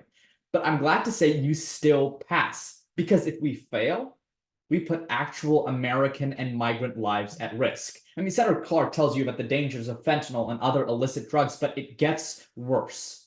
Our inadequate border security has directly led to a surge in human trafficking within the United States. According to the American Immigration Council, the United States has doubled down on ineffective deterrence-based policies, such as border walls, which have failed to address the crisis at the border. And the reason that we use these crappy methods is because they are cheaper. I mean, this lack of funding allows traffickers to operate with impunity, leading to increased human trafficking incidents. I mean, the United States Secretary of Homeland Security, Alejandro Mayorkas, has admitted that our current immigration system is broken and underfunded, exacerbating the challenges at the border. I'm willing to take a 10% remittance fee to save American and immigrant lives. Strengthening our border with a focus on humanitarian processing and adequate funding is essential to combat human trafficking. Now, Senator Zhou's argument is that this bill further empowers Homeland Security to abuse immigrants. But that argument overlooks a crucial point. The vast majority of these abuses occur in detention camps. When we pass this legislation, we decrease the court's backlog and thus decrease the number of people in detention camps. As of 2022, more than 2 million cases were pending in the United States immigration courts, with the backlog having more than tripled since 2017. By addressing this backlog, by hiring more judges, we significantly reduce the detention population, thereby minimizing the opportunities for abuse. And because there are fewer people in detention camps, less people are ultimately abused. Pass, because we can't keep delaying the funding of our nation's borders. Thank you, Senator, for that speech of 3 minutes exactly. I repeat, 3 minutes exactly. I call on two-box questioners. Questioners, please rise. And I'll first go to Senator Adams. Hi, Senator. When the United States has increased funding to the Department of Homeland Security in the past, has it decreased detention camp populations or increased them? I'm specifically talking about 2004. I'm sure you're going to tell me that it increased, but just because this solution didn't work in the past doesn't mean that it's a fundamentally flawed solution. When we pass, we can just... Oh, let me pause you right there. Oversight. It doesn't mean that. If the DHS has shown that it is wants to just increase camp populations, because regardless of how much money they have, that's always going to be more efficient. Okay, so just because a solution fails once, Senator Hassanali. This bill should fail once. Hi, when was the last time we allocated money for border security? Sure, you can tell me, Senator. It was March of this year. We continually give money to border security and it continually doesn't work. How is this bill different? It's insufficient. Again, I completely admit it in the first paragraph of my speech that this bill won't fix the solution. What this bill will do is directly hire judges. You haven't told me that that funding that we passed earlier this year actually hired judges. This bill... Thank you, Senators. You may be seated. Thank you. Sure, thanks you. Seeing as I have a speech in the affirmation, I call on any and all speakers in the negation. Speakers, please rise. That will go to Senator Adams. I thank the chair. For the judges, still Senator Adams, A-D-A-M-S. Please let me know if you can't hear me. Otherwise, I'll get going. The DHS does two jobs that are relevant to this debate: immigration enforcement and immigration processing. Senator Jackson showed you that this bill is counterproductive when it comes to processing, because reduced remittances mean more backlog. Today's legislation, though, is just as bad on the enforcement side, because the way Senator Misra looks at the fentanyl epidemic and smuggling in general is plain backwards. Fail this bill, because it's barking up the wrong tree. First, fail, because it's so much easier to attack the demand side of fentanyl than to take on Senator Clark's lead and crack down on smuggling. The Wall Street Journal reports in 2022 that the states with the highest incidence of fentanyl poisoning are the usual suspects for opioid overdoses. High unemployment states like Indiana and Kentucky, hyper-rural states like West Virginia and Maine, and states with an excess of pharmaceutical salespeople like Florida and my home state of Massachusetts. These disparities highlight the fact that while fentanyl, yes, is a freak killer that can harm anyone, its usual final destination is not determined by the ease of smuggling. Otherwise, Senator T. Rye's home state of Texas would be taking a bigger hit. It is determined by where people are already addicted to opiates. Moreover, according to the Bipartisan Commission on Combating Synthetic Opioid Trafficking in 2023, if demand stays the same, fighting fentanyl smuggling would be almost impossible, because fentanyl is usually smuggled alongside consumer goods, with cargo, not by lone border crossers. In fact, customs have consistently failed at stopping them because over 89% of smugglers were U.S. citizens per the DEA last year. That's the axiomatic difference between the two sides today. Senators T. Rye, Kumar, and Ostheimer think that our problem is low funding, that every dollar towards Homeland Security helps everyone. On the other hand, Senators Khetan and Zhou think that federal immigration policy is causing the problem, not solving it. Here's why I agree. Representatives, fail this bill because our current anti-smuggling tactics encourage Mexican drug cartels.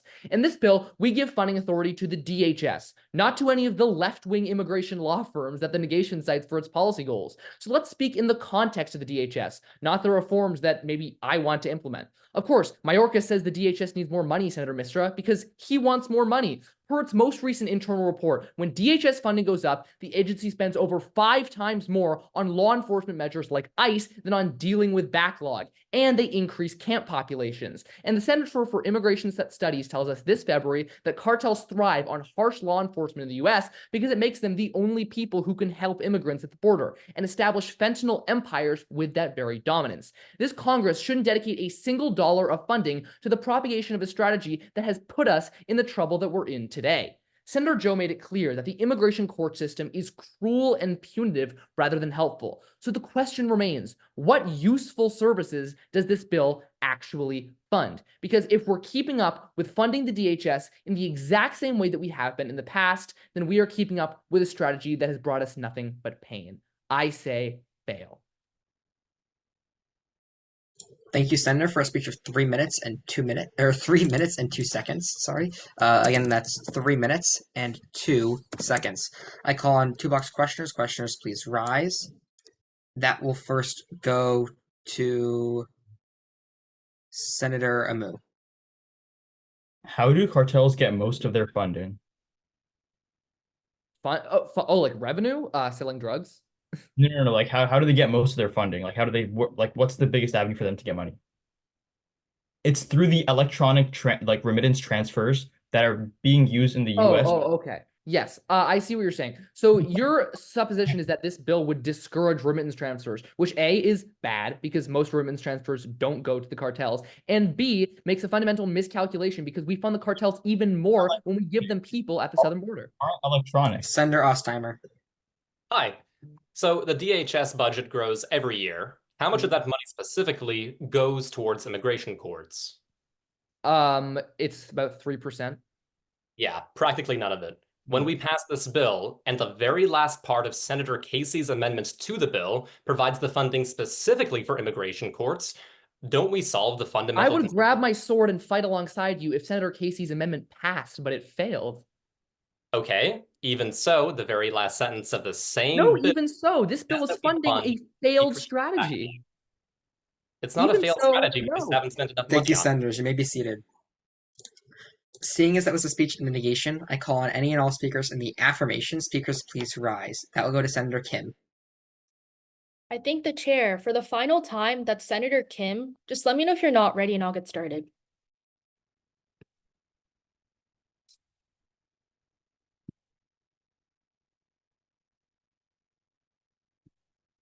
Every minute, 24 people around the world flee in search of safety. From ongoing wars in Syria and Ukraine to the instability in Venezuela, 24 people every minute make the difficult decision to become an immigrant over one remaining in their home country. As they send out their prayers for safety, let's finally answer them with proper policy. Now, the principal reason you pass this legislation is you create a cycle of global economic stability. I'm gonna go off of 3 layers for this. First, Senator Khetan, Hassanali, and Rai, you improve the actual countries where families live. I would actually go into the conditions of the countries where those receiver families are, because the Center for Strategic and International Studies tells us in November of 2023, not enough resources for too many populations is what causes low wages and extreme human rights violations within economically unstable countries, increasing the amount of refugees and illegal immigration. What does this mean to the context of today's round? Senator Rai, Zhou, and Jackson, you ease the burden on countries when you improve the U.S. immigration system and help the countries that we send remittance fees to right now. Because the IMF tells us in 2022, remittance transfers are still one-time funds for families in aid for countries,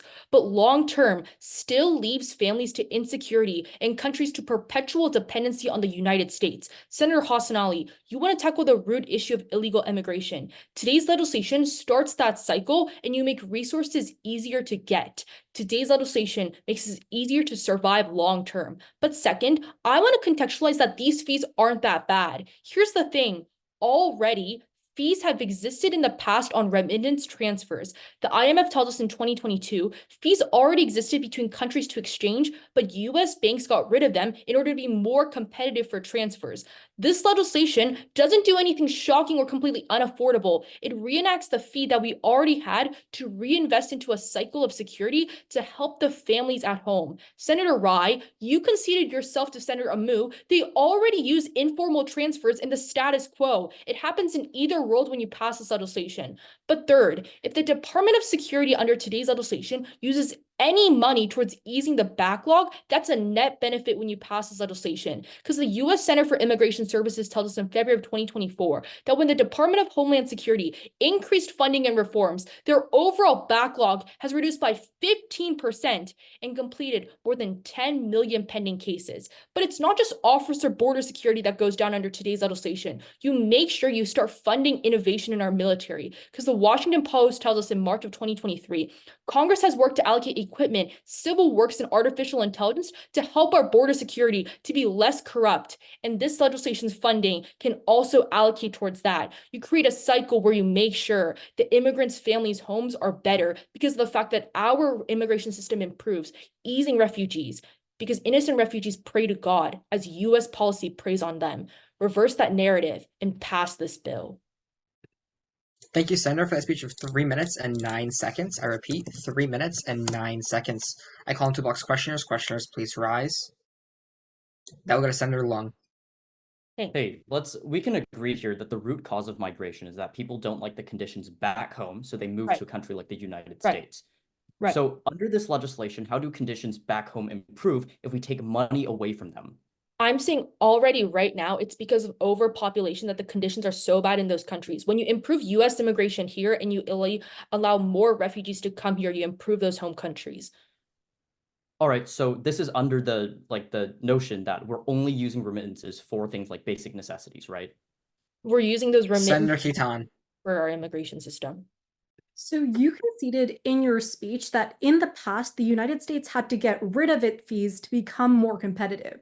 So doesn't that It was between banks decreasing their fees so that more people would want to use their specific banks. It wasn't like out of necessity. It was just for increasing competition in the market. Okay, so when you reinstate that fee, isn't that going to push people to use informal channels, eliminating— Your side has already conceded that informal transfers are used right now. That's non-unique to this bill. Okay, and then when you increase fees, as it happened in the past, people are Thank you, going— Senators. You may be seated.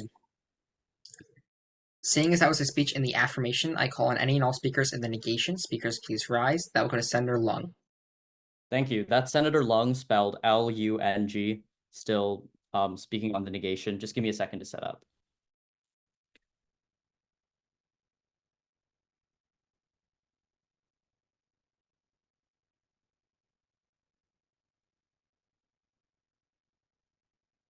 All right, I'll just assume that all my judges are ready unless they indicate otherwise in the chat.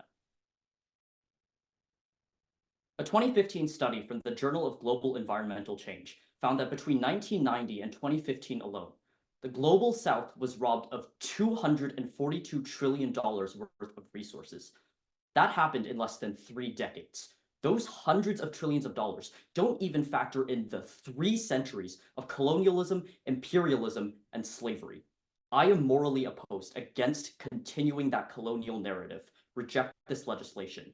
In this speech, I want to first give a piece of contextualization that this debate can't function without. Second, using this characterization to weigh and turn affirmative impacts. And third, an update from the executive branch. So first, my side has entirely forgotten the most important function of remittances: investment. As the UN Department of Economic and Social Affairs explains in June of 2019, remittances are the single biggest source of investment, nearly 3 times stronger than any foreign aid back home. They use this investment for things like rural development and building infrastructure like schools, hospitals, and businesses. Senator Kim, this means that developing countries through remittance investments are becoming more independent of remittances by the day.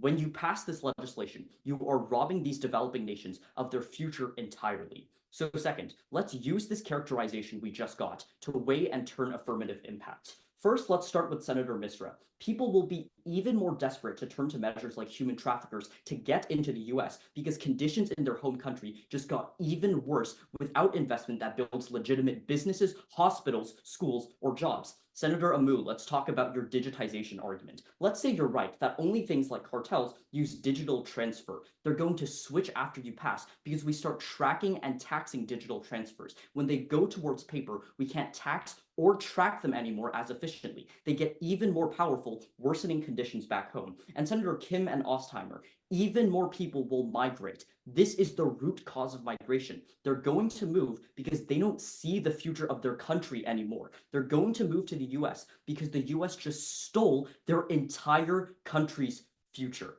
But this doesn't mean we have to do absolutely nothing in the midst of our migration crisis. This is why I want to move into our third and final area of today's speech, an update from the executive branch. Congress is really inefficient. That's why the executive branch stepped in just earlier this year. A Biden administration report from March tells us that we've already added $13.6 billion towards the DHS's budget for the fiscal year 2025's federal budget. This includes provisions to hire 375 more immigration judges, a 53% increase. It also adds 34,000 more beds in detention centers so people can live in actual humane conditions. And it adds even more Border Patrol officers to stop cartels and fentanyl and drug trafficking. At best, today's legislation is redundant. At worst, it is repressive. A better present day for our country shouldn't cost the future of another. Thank you, Senator, for the speech of 3 minutes and 7 seconds. I repeat, 3 minutes and 7 seconds. I call on 2 box questioners. Questioners, please rise. That will first go to Senator Dieringer. Hi. So even with all of the remittance transfer investment that you mentioned now, aren't millions of people still migrating to the United States for work? Yes, because investments obviously take time, and I don't think it's going to get better if you take away remittances. Okay, so let's talk about human trafficking for a second. If people are migrating either way, isn't it better for us to clear up channels for them to come here legally? No, because so that it's they going don't to have to happen get at a trapped? much larger rate because investment isn't happening anymore. We're just going to see migration increase. But we just Senator agreed Misra. migration is not unique. When this bill hires more judges, does that make our immigration system more efficient? We just hired more judges. I told you how this legislation is redundant and needlessly. Right. No, but when it hires more, does it make it even more efficient? Yes or no? I mean, I guess. Like, Okay, it would make them more efficient. So when the system is more efficient, then You why can have more judges, but I Allow me to told you finish. we should Allow me never to be finish. robbing. If the system is more efficient, why will people have to rely on cartels to get into the Because United even more people migrate, whether legal or Yes, not. We we still have a better just robbed the system. country We of have their a system entire that can future. handle You that. completely ignored the Thank you, colonial senators. You may narrative be this bill seated. operates under. Thank you. Sure, thanks you. Seeing as our speech in the negation, I call on any all speakers in the affirmation. Speakers, please rise. Senator Casey. Hey everyone, once again, Senator Casey, C-A-S-E-Y, still spelled the same way, in case you wouldn't have guessed that before. Same as before, maybe just give me a holler sign if you are not ready, otherwise I'll just take a few moments of silence and then begin. If it helps to find me on your ballot, I spoke second on the negation for the last bill. Great. In 1971, a Muppet by the name of Luis made history as the first ever immigrant Muppet on Sesame Street, introducing children to the idea of the American dream from a young age. In 2015, however, Luis was discontinued because, according to the writers, a story like his was just no longer realistic. Now, this might seem like a fictitious subplot on another children's TV show, but it tells a larger story. The story of the death of the American dream. Restore that dream and pass this policy. Now, so far, this debate can be boiled down into one super simple question. Does this bill actually help immigrants? Yes, it does. Now, Senator Dieringer and Clark started off this debate telling you that it implements reforms by giving money to the DHS. Now, the main argument on the negation is that Senator Adams, Jackson, and Hassanali are all concerned that it just won't be used properly and is a bit redundant. Senator Hassanali, this doesn't just change the source of funding. Underline 14 and 15 specifically, it solves specific reforms in 2 key ways. Firstly, let's look at the immigration infrastructure that it solves for. Senator Zhou and Adams, the reason as to why immigration centers are in such horrible conditions in the first place is because they don't have enough funding to invest in things like staff training and beds to sleep on. Senator Adams, even if there are still people in detention centers when you pass, at the very least, by increasing funding, you improve conditions. Now, allow me to be shockingly the first on my side to actually quantify this. According to a comprehensive study from the American Immigration Council on July 11th of 2023, immigration centers, which did receive federal funding for things like training and other reform, had a 40% higher quality of life and 55% less instances of abuse. Senator Zhou, that 55% decrease in abuse when you pass solves all of your concerns of abuse for immigrants. But secondly, let's revisit court backlog. Now, Senator Hassanali and Adams are concerned that this just won't go towards hiring more judges and decreasing backlog. I hate to break it to you, Under Section 3, that is literally what this bill does. Senator Khetan, protecting temporary remittance fees should not be a reason to fail a policy which creates long-term reform. While Luis may have been discontinued and died off, don't let the American dream die off as well. Pass this policy. Thank you, Senator, for that speech of 2 minutes and 54 seconds. I repeat, 2 minutes and 54 seconds. I call on 2 blocks of questioners. Questioners, please rise. That will go to Senator Jackson. Hi, so what's the root cause of immigration? I mean, there are a variety of reasons. It's mainly like conflict within their own countries. Right, so like economic reasons as well, correct? Yeah, totally. Okay, so if past precedent shows us that money given to the DHS is used improperly and money through remittances given to other countries creates long-term change, why do you prioritize an agency that keeps failing? That's when we haven't specified what this bill does. Luckily, this specifically earmarks it. Senator Dieringer. Hey, so Senator Lung and the rest of my side have already told you that this legislation prevents other countries from being able to develop because you're taking away their money. The thing is, this bill doesn't ban remittance. It does a 10% tax. That's not going to send. Okay, but we already told you that people are less likely to use remittances through formal channels that can actually be taxed if you pass this legislation. You're telling me this 10% tax, the same as all other transactions in the US, just stops remittances altogether? 10% taxes currently don't exist on remittances. That's why people continue using it. That changes. Seeing as that was the speech in the affirmation, I call on any and all speakers in the negation. Speakers, please rise. Once again, speakers in the negation, please rise. The chair highly frowns upon a one-sided debate, but we are going to break cycle. Any all speakers in the negation, or in the affirmation, sorry, please rise. Senator Kumar. Thank you. That's Senator Kumar. That is Kumar. I'll be speaking for the last time in this debate. I'm just going to give it a few seconds to make sure anyone is not ready. And that was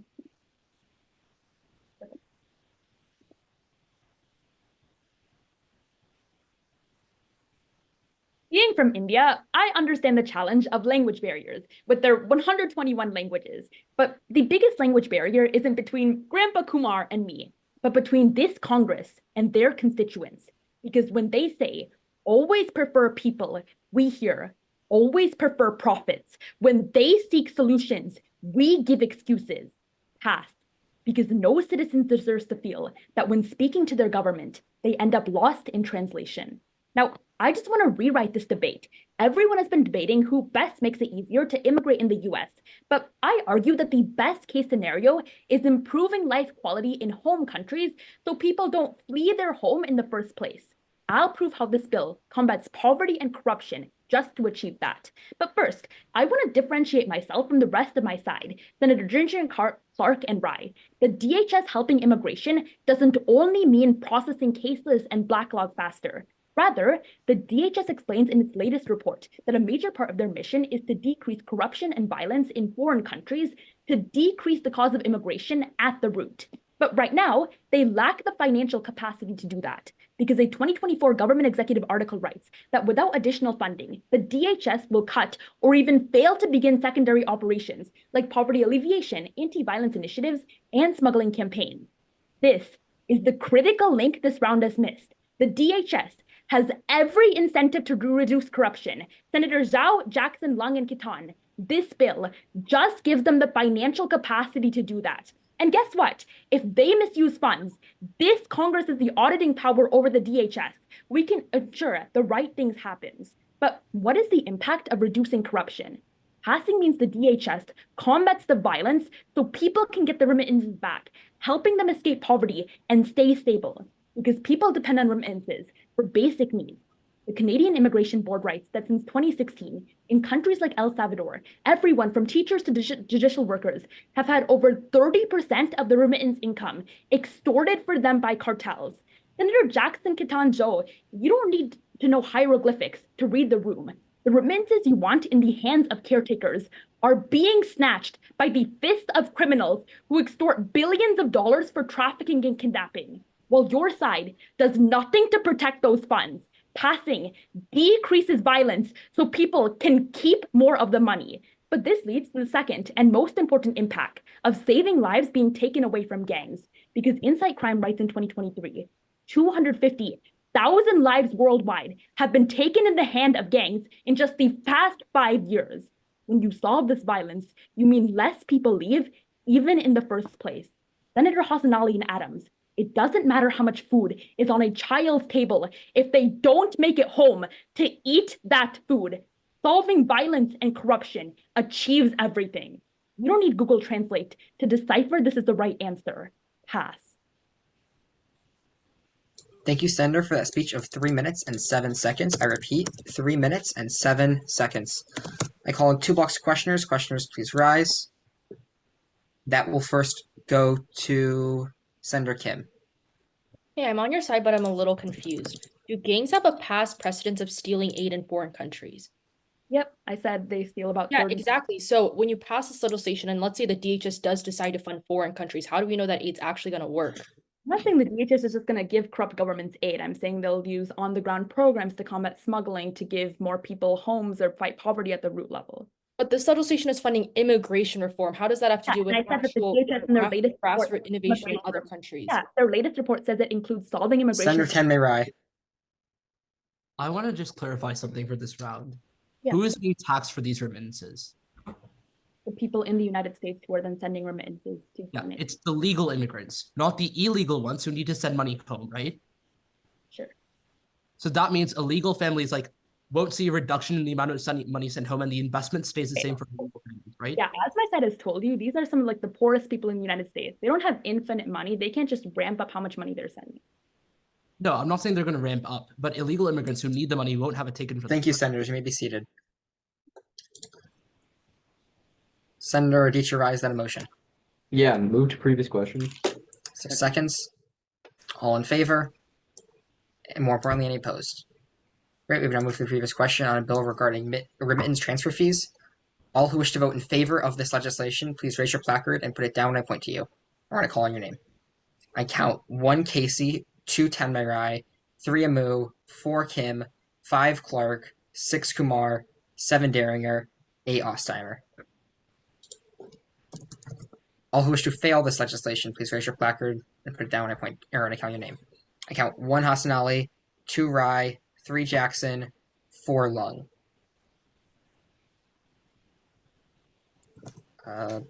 Any abstentions? Or people just left the Zoom?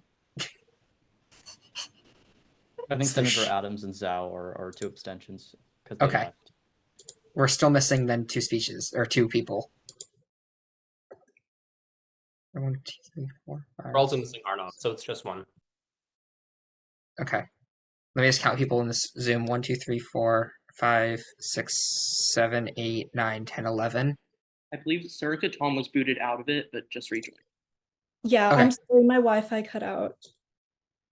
Okay, Khetan, are you affirmation or negation A for vote voting? for the negation. Voting for the negation. Cool.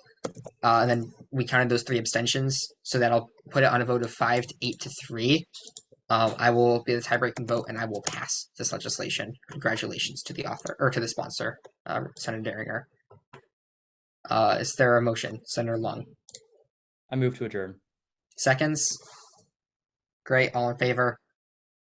Any opposed? There better not be. Okay, great, we're adjourned. Move quickly to orders of the day, where I can see that there are 32 speeches we got through. Full participation is what we do. 73 questions, that's efficiency. I'm the PO for the people. I'm the top G. Y'all can't stop me. Don't even try. 1,000 gavel curls. Now I'm waving bye-bye. Know my name, know the name of the game, because I'm the one that you'll be betting. Call me Rep G, Representative Getting. Okay, that was what you waited your time for. So, my apologies for anyone who was listening to that.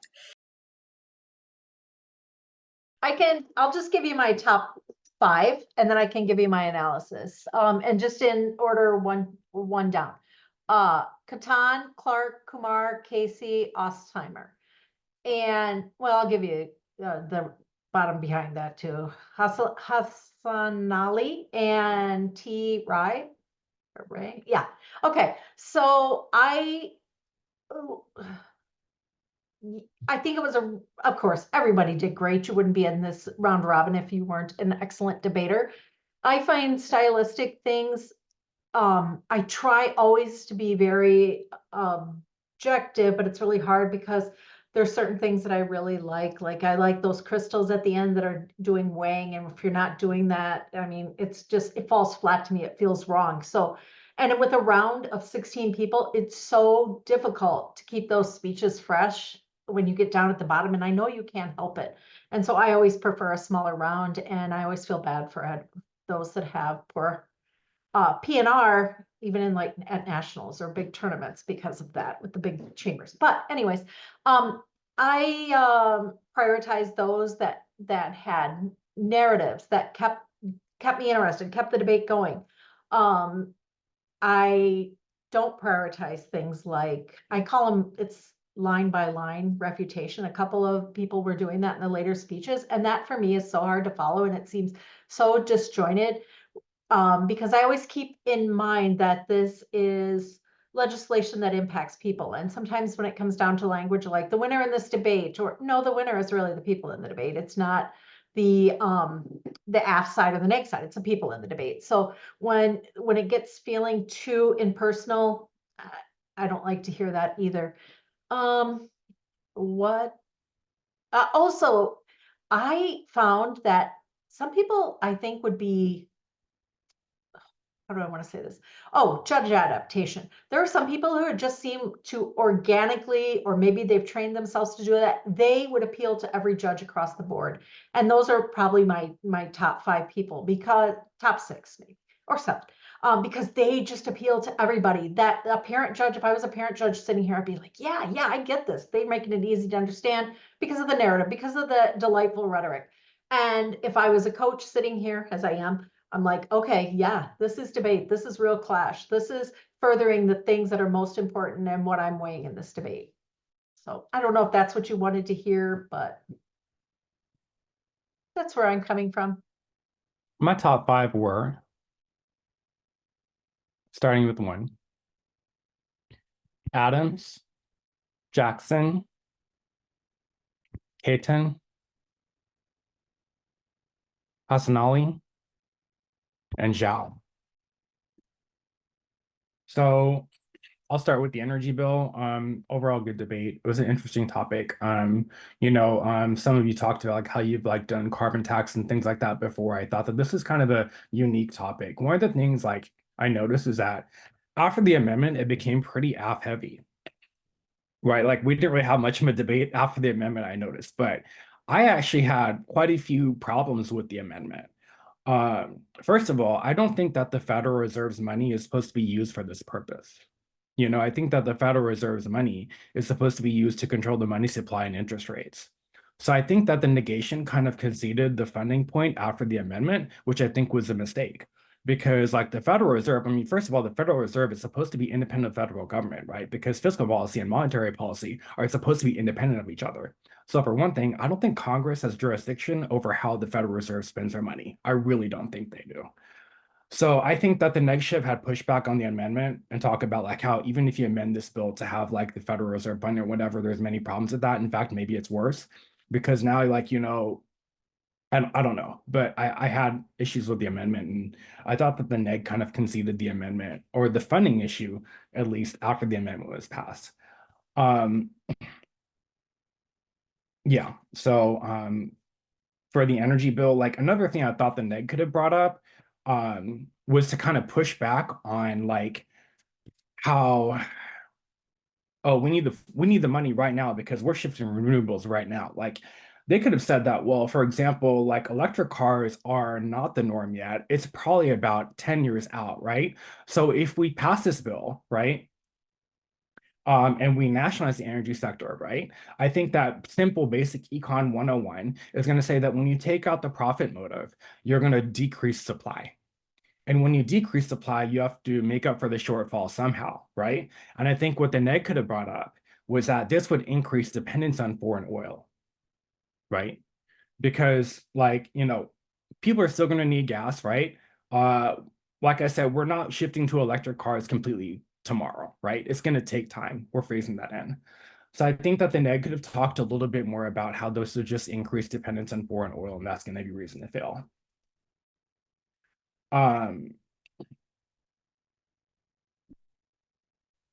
For remittances, I really liked how, Jackson pointed out that like the main thing that this is targeting is like, the people back home, and so how that they would be harmed. I think that one of the major impacts of the remittances bill should be poverty, right? Because like one of the major things that globalization has done is that globalization has reduced poverty, but why, right? A big reason for that is remittances. And so I think that one of the best neg arguments is that, tax and remittances would increase poverty. I want to hear the word poverty. Not really many people said that, but I want to hear more about like how like, cutting remittances, which is what essentially the bill would be doing, would be hurting people in developing nations. And thus, I really liked how people said that this would actually increase the immigration problem because, like, yeah, I think naturally, right, once you're decreasing remittances to developing nations, like, yeah, that would cause more traffic at the border. I totally bought that. And there were like on the affirmative side, there were a few contradictions going on, like for the neg, like definitely like point that out, So for example, if the neg is saying that oh, it's better to have like family reunification, it's better for people to come to America, just point that out and say, look, if the affirmative is saying that it's better to have people come to America than to send remittances back home, then we're basically exacerbating the court clog problem, which is what exactly they're trying to solve, right? So I saw like there were some contradictions on the aft that I had to take into account. And I wish like, the neg would point that out a little bit more because I saw some like glaring contradictions on the aft's advocacy. But overall, I think that, there was like quite a bit of discussion over like, corruption of the DHS and DHS funding and things like that. Like, I would have liked to see a little bit of maybe better crystallization at the end of the round as to like how the DHS would use this money and exactly like how the oversight would be. I know the amendment failed, but I would have liked to see a little bit more about like, how to ensure that the money would go to the right place, because otherwise like you're not accessing your solvency the way the way that you think you will. Because like for one thing, I think that the neg could have said that, I think one of the neg arguments was that the DHS was adequately funded, right? I didn't see actual much aft clash on that at all, right? They were just saying that, oh, we need like, we need more judges, right? We need more border security, but there wasn't really actual clash on the idea that the DHS is adequately funded. I would have liked to hear clash on that. Finally, there was a little bit of disagreement over like how much money the bill would raise. So I would have liked to hear a good crystallization on that as well, as to like, giving out the evidence and things like that. Like this is how much money the bill would raise. This is how we would spend it and so forth. So towards the end of the round, if you're giving a crystal, think about like how you can really like, link in all of those, talk about like the major impacts in the round. I think that, like I said, right, if you're a negative speaker right there, you really want to talk about the impact on people back home versus people here. Finally, I want to say about that is that where was it?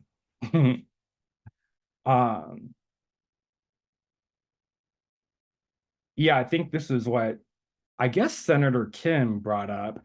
It was like you were going for something, and then I thought you were gonna go for it, but I don't think you actually really got there. But I think what he could have said was that like so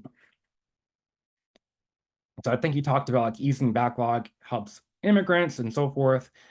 You could have said that taxing remittances, well, sorry, yeah, the bill would actually increase remittances. Like I know it sounds like a stretch. I think you could have said that the bill would have actually increased remittances because if you solve the backlog problem in the courts, that will make more people legal, which will allow them to send more money home. I don't know if that sounds crazy, but I think you could have actually turned the entire neg case by saying that if we solve the court clog problem, and we make more people legal, that will be more people sending money back home. But overall, really good job, everybody. Really like your speaking and engagement. Thank you. I'll do my overall comments on both the bills, then get into like bill by bill stuff. So I'm just gonna read all 8 because you always see all 8 like as soon as results are published. My overall ranks was Misra 1, Kim 2, Long 3, Jackson 4, Hassanali 5, Ostheimer 6, Adam 7, Ammu 8. So the way I did this is I just ranked each bill individually and then added them together and did tiebreakers however it helped me. So my overall stuff is that I think a lot of you are not engaging in solvency. This is to say that there are a lot of arguments that clash with the direct mechanisms for like whether this bill solves X problem or Y problem. And then a lot of the later round speakers especially are just giving one link into how you solve this problem, but not dealing with the countervailing arguments that other sides gave to say this wouldn't happen. That is to say, if I say like A leads to B leads to C, but the other side said, no, C doesn't actually happen because B doesn't happen, I don't need the later round speakers to just reinstate B. I need the later round speakers to say why B happens in spite of the thing that the other speakers on the other side say. And this is a really big issue I see in the law, and like especially in the bottom half of both debates, where there's like, I think this is more true for the immigration debate, where I hear like a lot of arguments about like, is the DHS fundamentally flawed? Will the DHS fix all these issues? I hear one side, like the app is like, yeah, they will. The neg is like, no, they won't. There are 50 problems with the DHS. And the app is like, no, DHS gets money. But they don't really engage with the problems that the neg says the DHS has, which makes it kind of confusing for me on whether or not what I buy happens to the DHS when it comes towards the end of the round. I also think the speaking was not as like varied as I would have liked it. I think there were a lot of people that had very, very creative lines of rhetoric that I liked a lot, but not enough of them were delivered as well. I think there were a lot of people that were focused on like just like coming up with like the fanciest bars and the best wordplay. And all of these bars, and like I think the rhetoric in this round was really good, but I think people did not take as much time to slow down and deliver this with as much emphasis and pausing as I would have liked. And there were a lot of people that kind of just meshed the delivery of the rhetoric together with the delivery of like their regular conversational speaking for their explanatory portions, which didn't make the rhetoric as appealing as it would have been otherwise. Okay, on to the first bill. Ranks for the first bill, the Nationalized Energy, was Hassanali, Kim, Misra, Ammu, Adams, Jackson, Long, Kumar. So my biggest issue with this bill is I think a lot of you try to do too much weird stuff. Amendments, I do not like. Constitutional arguments, analysis arguments, I do not like. Both people that proposed amendments got tanked on my ballot for those two bills. I think that like amendments are definitely a good part of like the role play part of Congress, but I think they really harm the debate going forward. One, on a time level, this was especially my problem with the amendment on the second bill. We were already at like 30 minutes left in the round. Like, I know we said we could go a little bit further, but like, you don't want to push it too far. I thought the amendment took up too much time. I also think that the amendment like either doesn't meaningfully change the debate, or if it meaningfully changes the debate, it should be marked dilatory. I don't think either of these amendments meaningfully change the debate. I think this one of the second bill would have, but it wasn't passed anyways. I also think they like try to engage with a comparative that is not what the debate is meant to be. So it kind of like ruins the other people's prep if the amendment is like meaningful enough. That's just kind of my piece on amendments, which is why like my rankings did not go that well for the people that like gave amendments on each bill.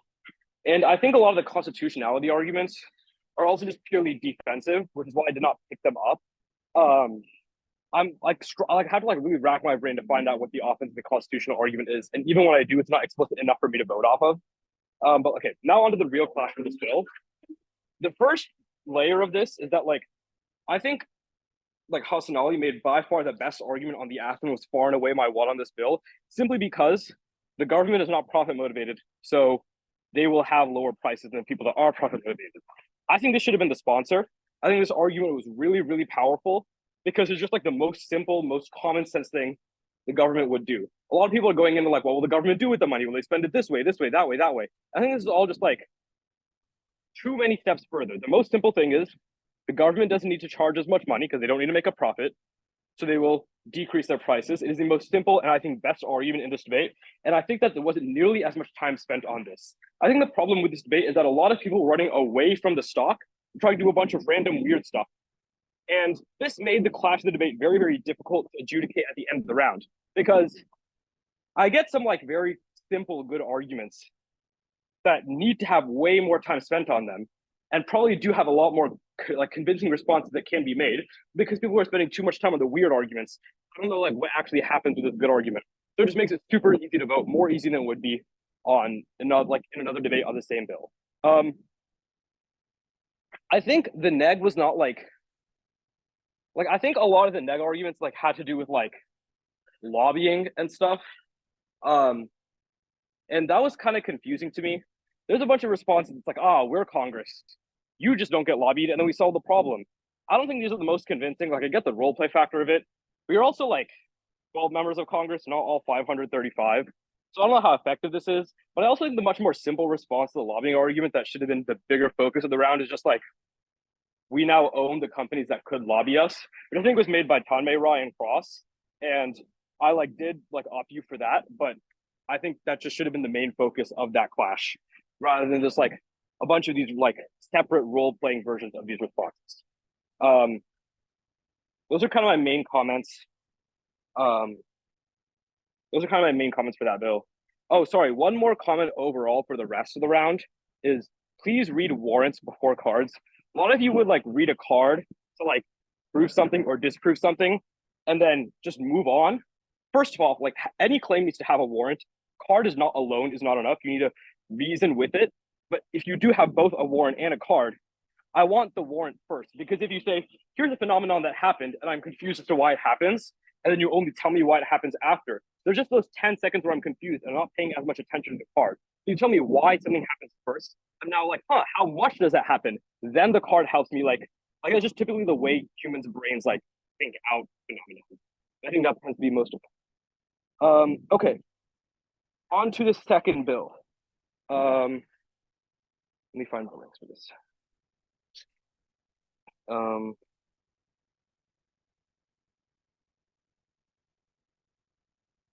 Sorry, I scrolled too far. Okay, on the second bills, my ranks were 1 Lung, 2 Jackson, 3 Misra, 4 Ostheimer, 5 Kim, 6 Zhou, 7 Rai, 8 Adams.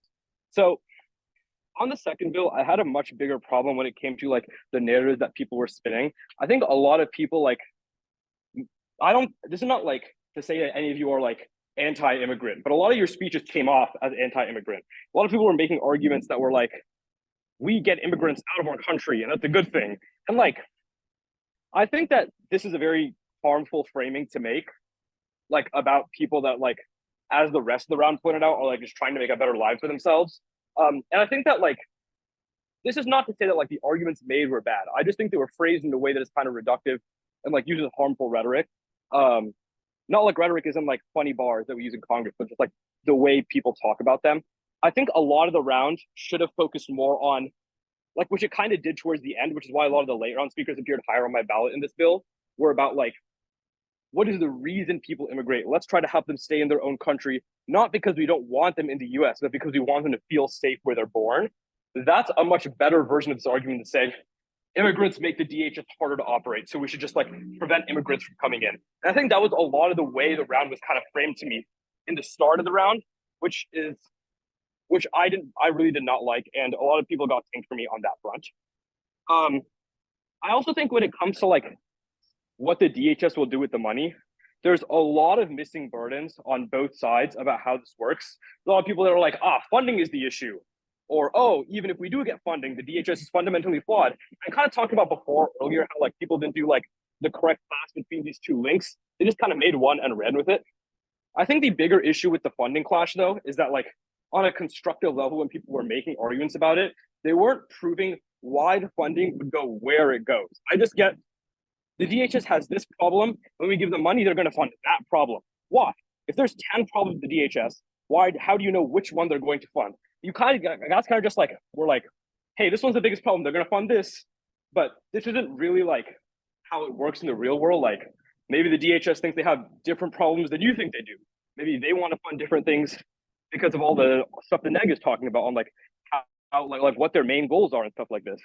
And I think that there are a lot of like underproven burdens that you need to make these arguments that are like, especially on the stuff about the DHS. I also think this round, at least in the first half, focused too much on what the DHS could do with the money and not what the immigrants could have done with the money, which is another reason why later round speakers popped higher on my ballot. I'm not sure if all of you have seen the 2020 TOC final round. If you haven't, you definitely should see it. But I think one of the winning lines from Rohit Jawar, the guy who won that round, was like, it was a bill about like tax policy, right? And he's like, far too often when people think about tax, when like Congress debates tax policy, we think about what we could do with the money rather than what the constituents could have done with the money, which is kind of the point that I'm trying to drive home here, which is just like, this debate should have focused way more on how immigrants respond, like how the immigrants that send remittances respond to the tax, rather than how the Department of like Homeland Security is going to benefit from the tax. Because even if I buy the fullest extent of the F arguments, the DHS needs this amount of money. It's still unclear to me by the end of 90% of the F speeches why this money should come from remittances and not from some other place, which is super, super. I thought the rhetoric and the like on this bill was a lot better, and like the delivery of the rhetoric. It is also just a topic that is easier to get passionate about because the impact of people is a lot more obvious in a bill like about people than about energy hurting people. I think. Oh yeah, my other main comment on this debate is that like a lot of people made arguments about how like stopping remittances would be a bad thing, but like this bill doesn't stop remittances; it just makes remittances harder. I think there's a very easy response that could have been made, which is just like a lot of people that do send remittances are people like my parents who came here on H-1Bs and now like work tech jobs and like would probably just pay 10% more to their family if they had to spend a 10% tax so they could get the same amount of money.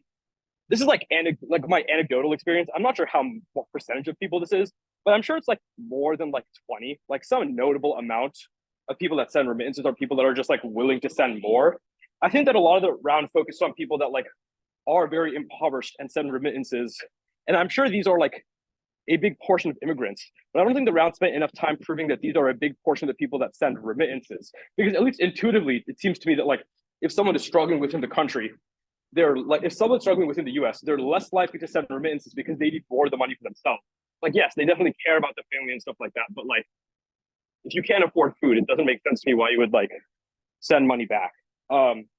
And obviously all of these are like anecdotal experiences, but I think that like the important thing is that when you prove your arguments, you need to think about the like anecdotal thoughts that judges might have in their heads and try to beat that with evidence. This means that when I'm making the arguments about how low-income immigrants send remittances, I'm not going to just say that low-income immigrants are a X% of immigrants. I'd say low-income people's remittances are X% of remittances, which I think is a necessary link that is not part of the argument when people go for arguments like this.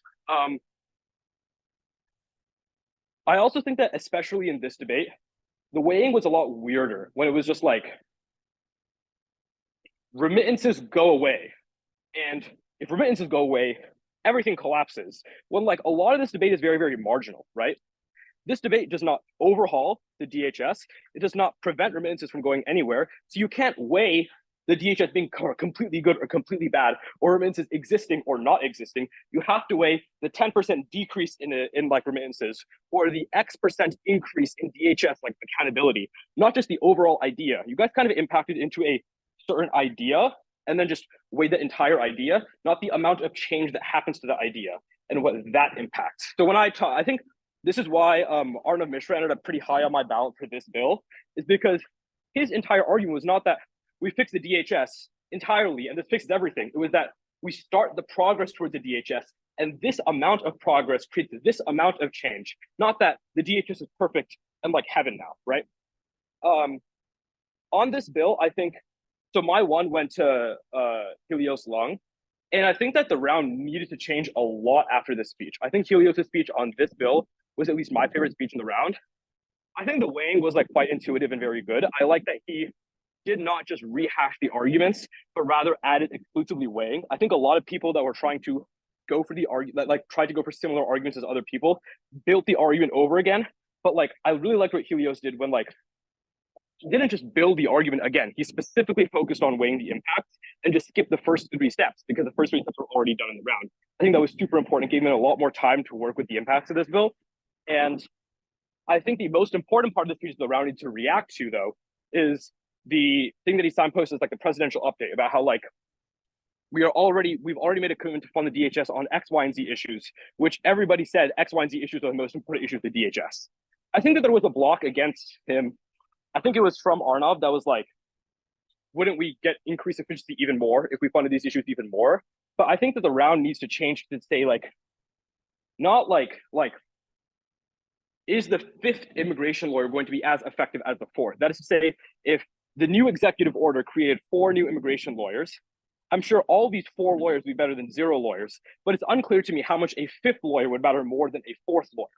This is like, in econ, this is called like diminishing marginal returns to labor, which is just like, if I'm a pizza shop owner and I hire 2 cooks, this is going to help a lot, but the 3rd cook is not going to help as much as the 1st cook because there's just like too many cooks in the kitchen, right? This is not to say that you're going to have like too many immigration lawyers, but the idea that when you have more of any resource, the next resource is always less valuable than the one before it. And I think like the explanation might seem a little complicated, but this is just kind of intuitively true. And I think a lot of people do like understand this, like even if they don't understand this is like in the back of their head, even if they don't like have not taken an econ class, which most of you haven't because you are not like college students yet. But I think that this is the biggest issue that the round did not react to after Helios gave his speech, right? Which is just that if these issues are already being solved, how much does this 10% increase or like whatever the amount of funding the DHS actually get, how much more does that solve? Where if like 80% of the problem is already solved, right? Obviously 80% is an arbitrary number, but just the idea that the round needs to react way more to that defense than it ended up doing. That was very long-winded. Sorry for all that, but those are my overall thoughts. Real quick, Pranav, I have a question, like one big picture question about solvency debates. Yeah. It's a really common issue with a lot of these bills that like the solvency of the bill is pretty vague or ambiguous. And so that in like the second bill, no one agreed on where the money to the DHS was going. Because the bill itself says, in order to fund immigration reform, which includes but is not limited to border security and addressing court backlog. What are you looking for from a speaker to clarify what the DHS does with that money? So if I was on the app, what I would do, actually not on the app, just like either side, I would be like, in the past, like the last time we raised the DHS's budget, they spent 95% of it on this one issue. This means we know the DHS thinks this is the most important issue that they are facing, which is why when we give them this money, they'll solve this issue. On the app, I'd say this issue is a good thing to solve. On the neg, I'd say this is a bad thing to solve.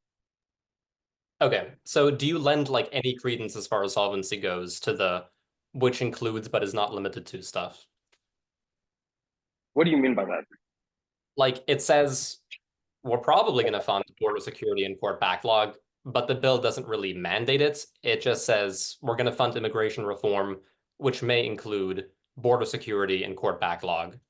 Yeah, so I think this bill was weird because it said may include. It doesn't really give any penalty if the DHS doesn't do that. But also there's like separate sub issues within like backlog, right? There's like detention centers, there's lawyers, and these two things kind of have like the round disagrees on which one is more important, right? So even if I'm just focusing on one issue that the bill talks about, I would focus on these sub issues within those and say the DHS is likely to care more about, I don't know, strengthening the security in detention centers than there are to hire new lawyers. And that's a bad thing because they're already abusive in detention centers. And I think even if I'm trying to focus on like what the bill is pointing out to, I think I can still do that within that framework, if that makes sense. Okay, so just to summarize, you'd either want like actor incentive analysis to say the DHS will fund this specific thing, or if we give the DHS this money, no matter what it does with it, it's going to improve the problem. Yes. Cool. I think the actor incentive is definitely the most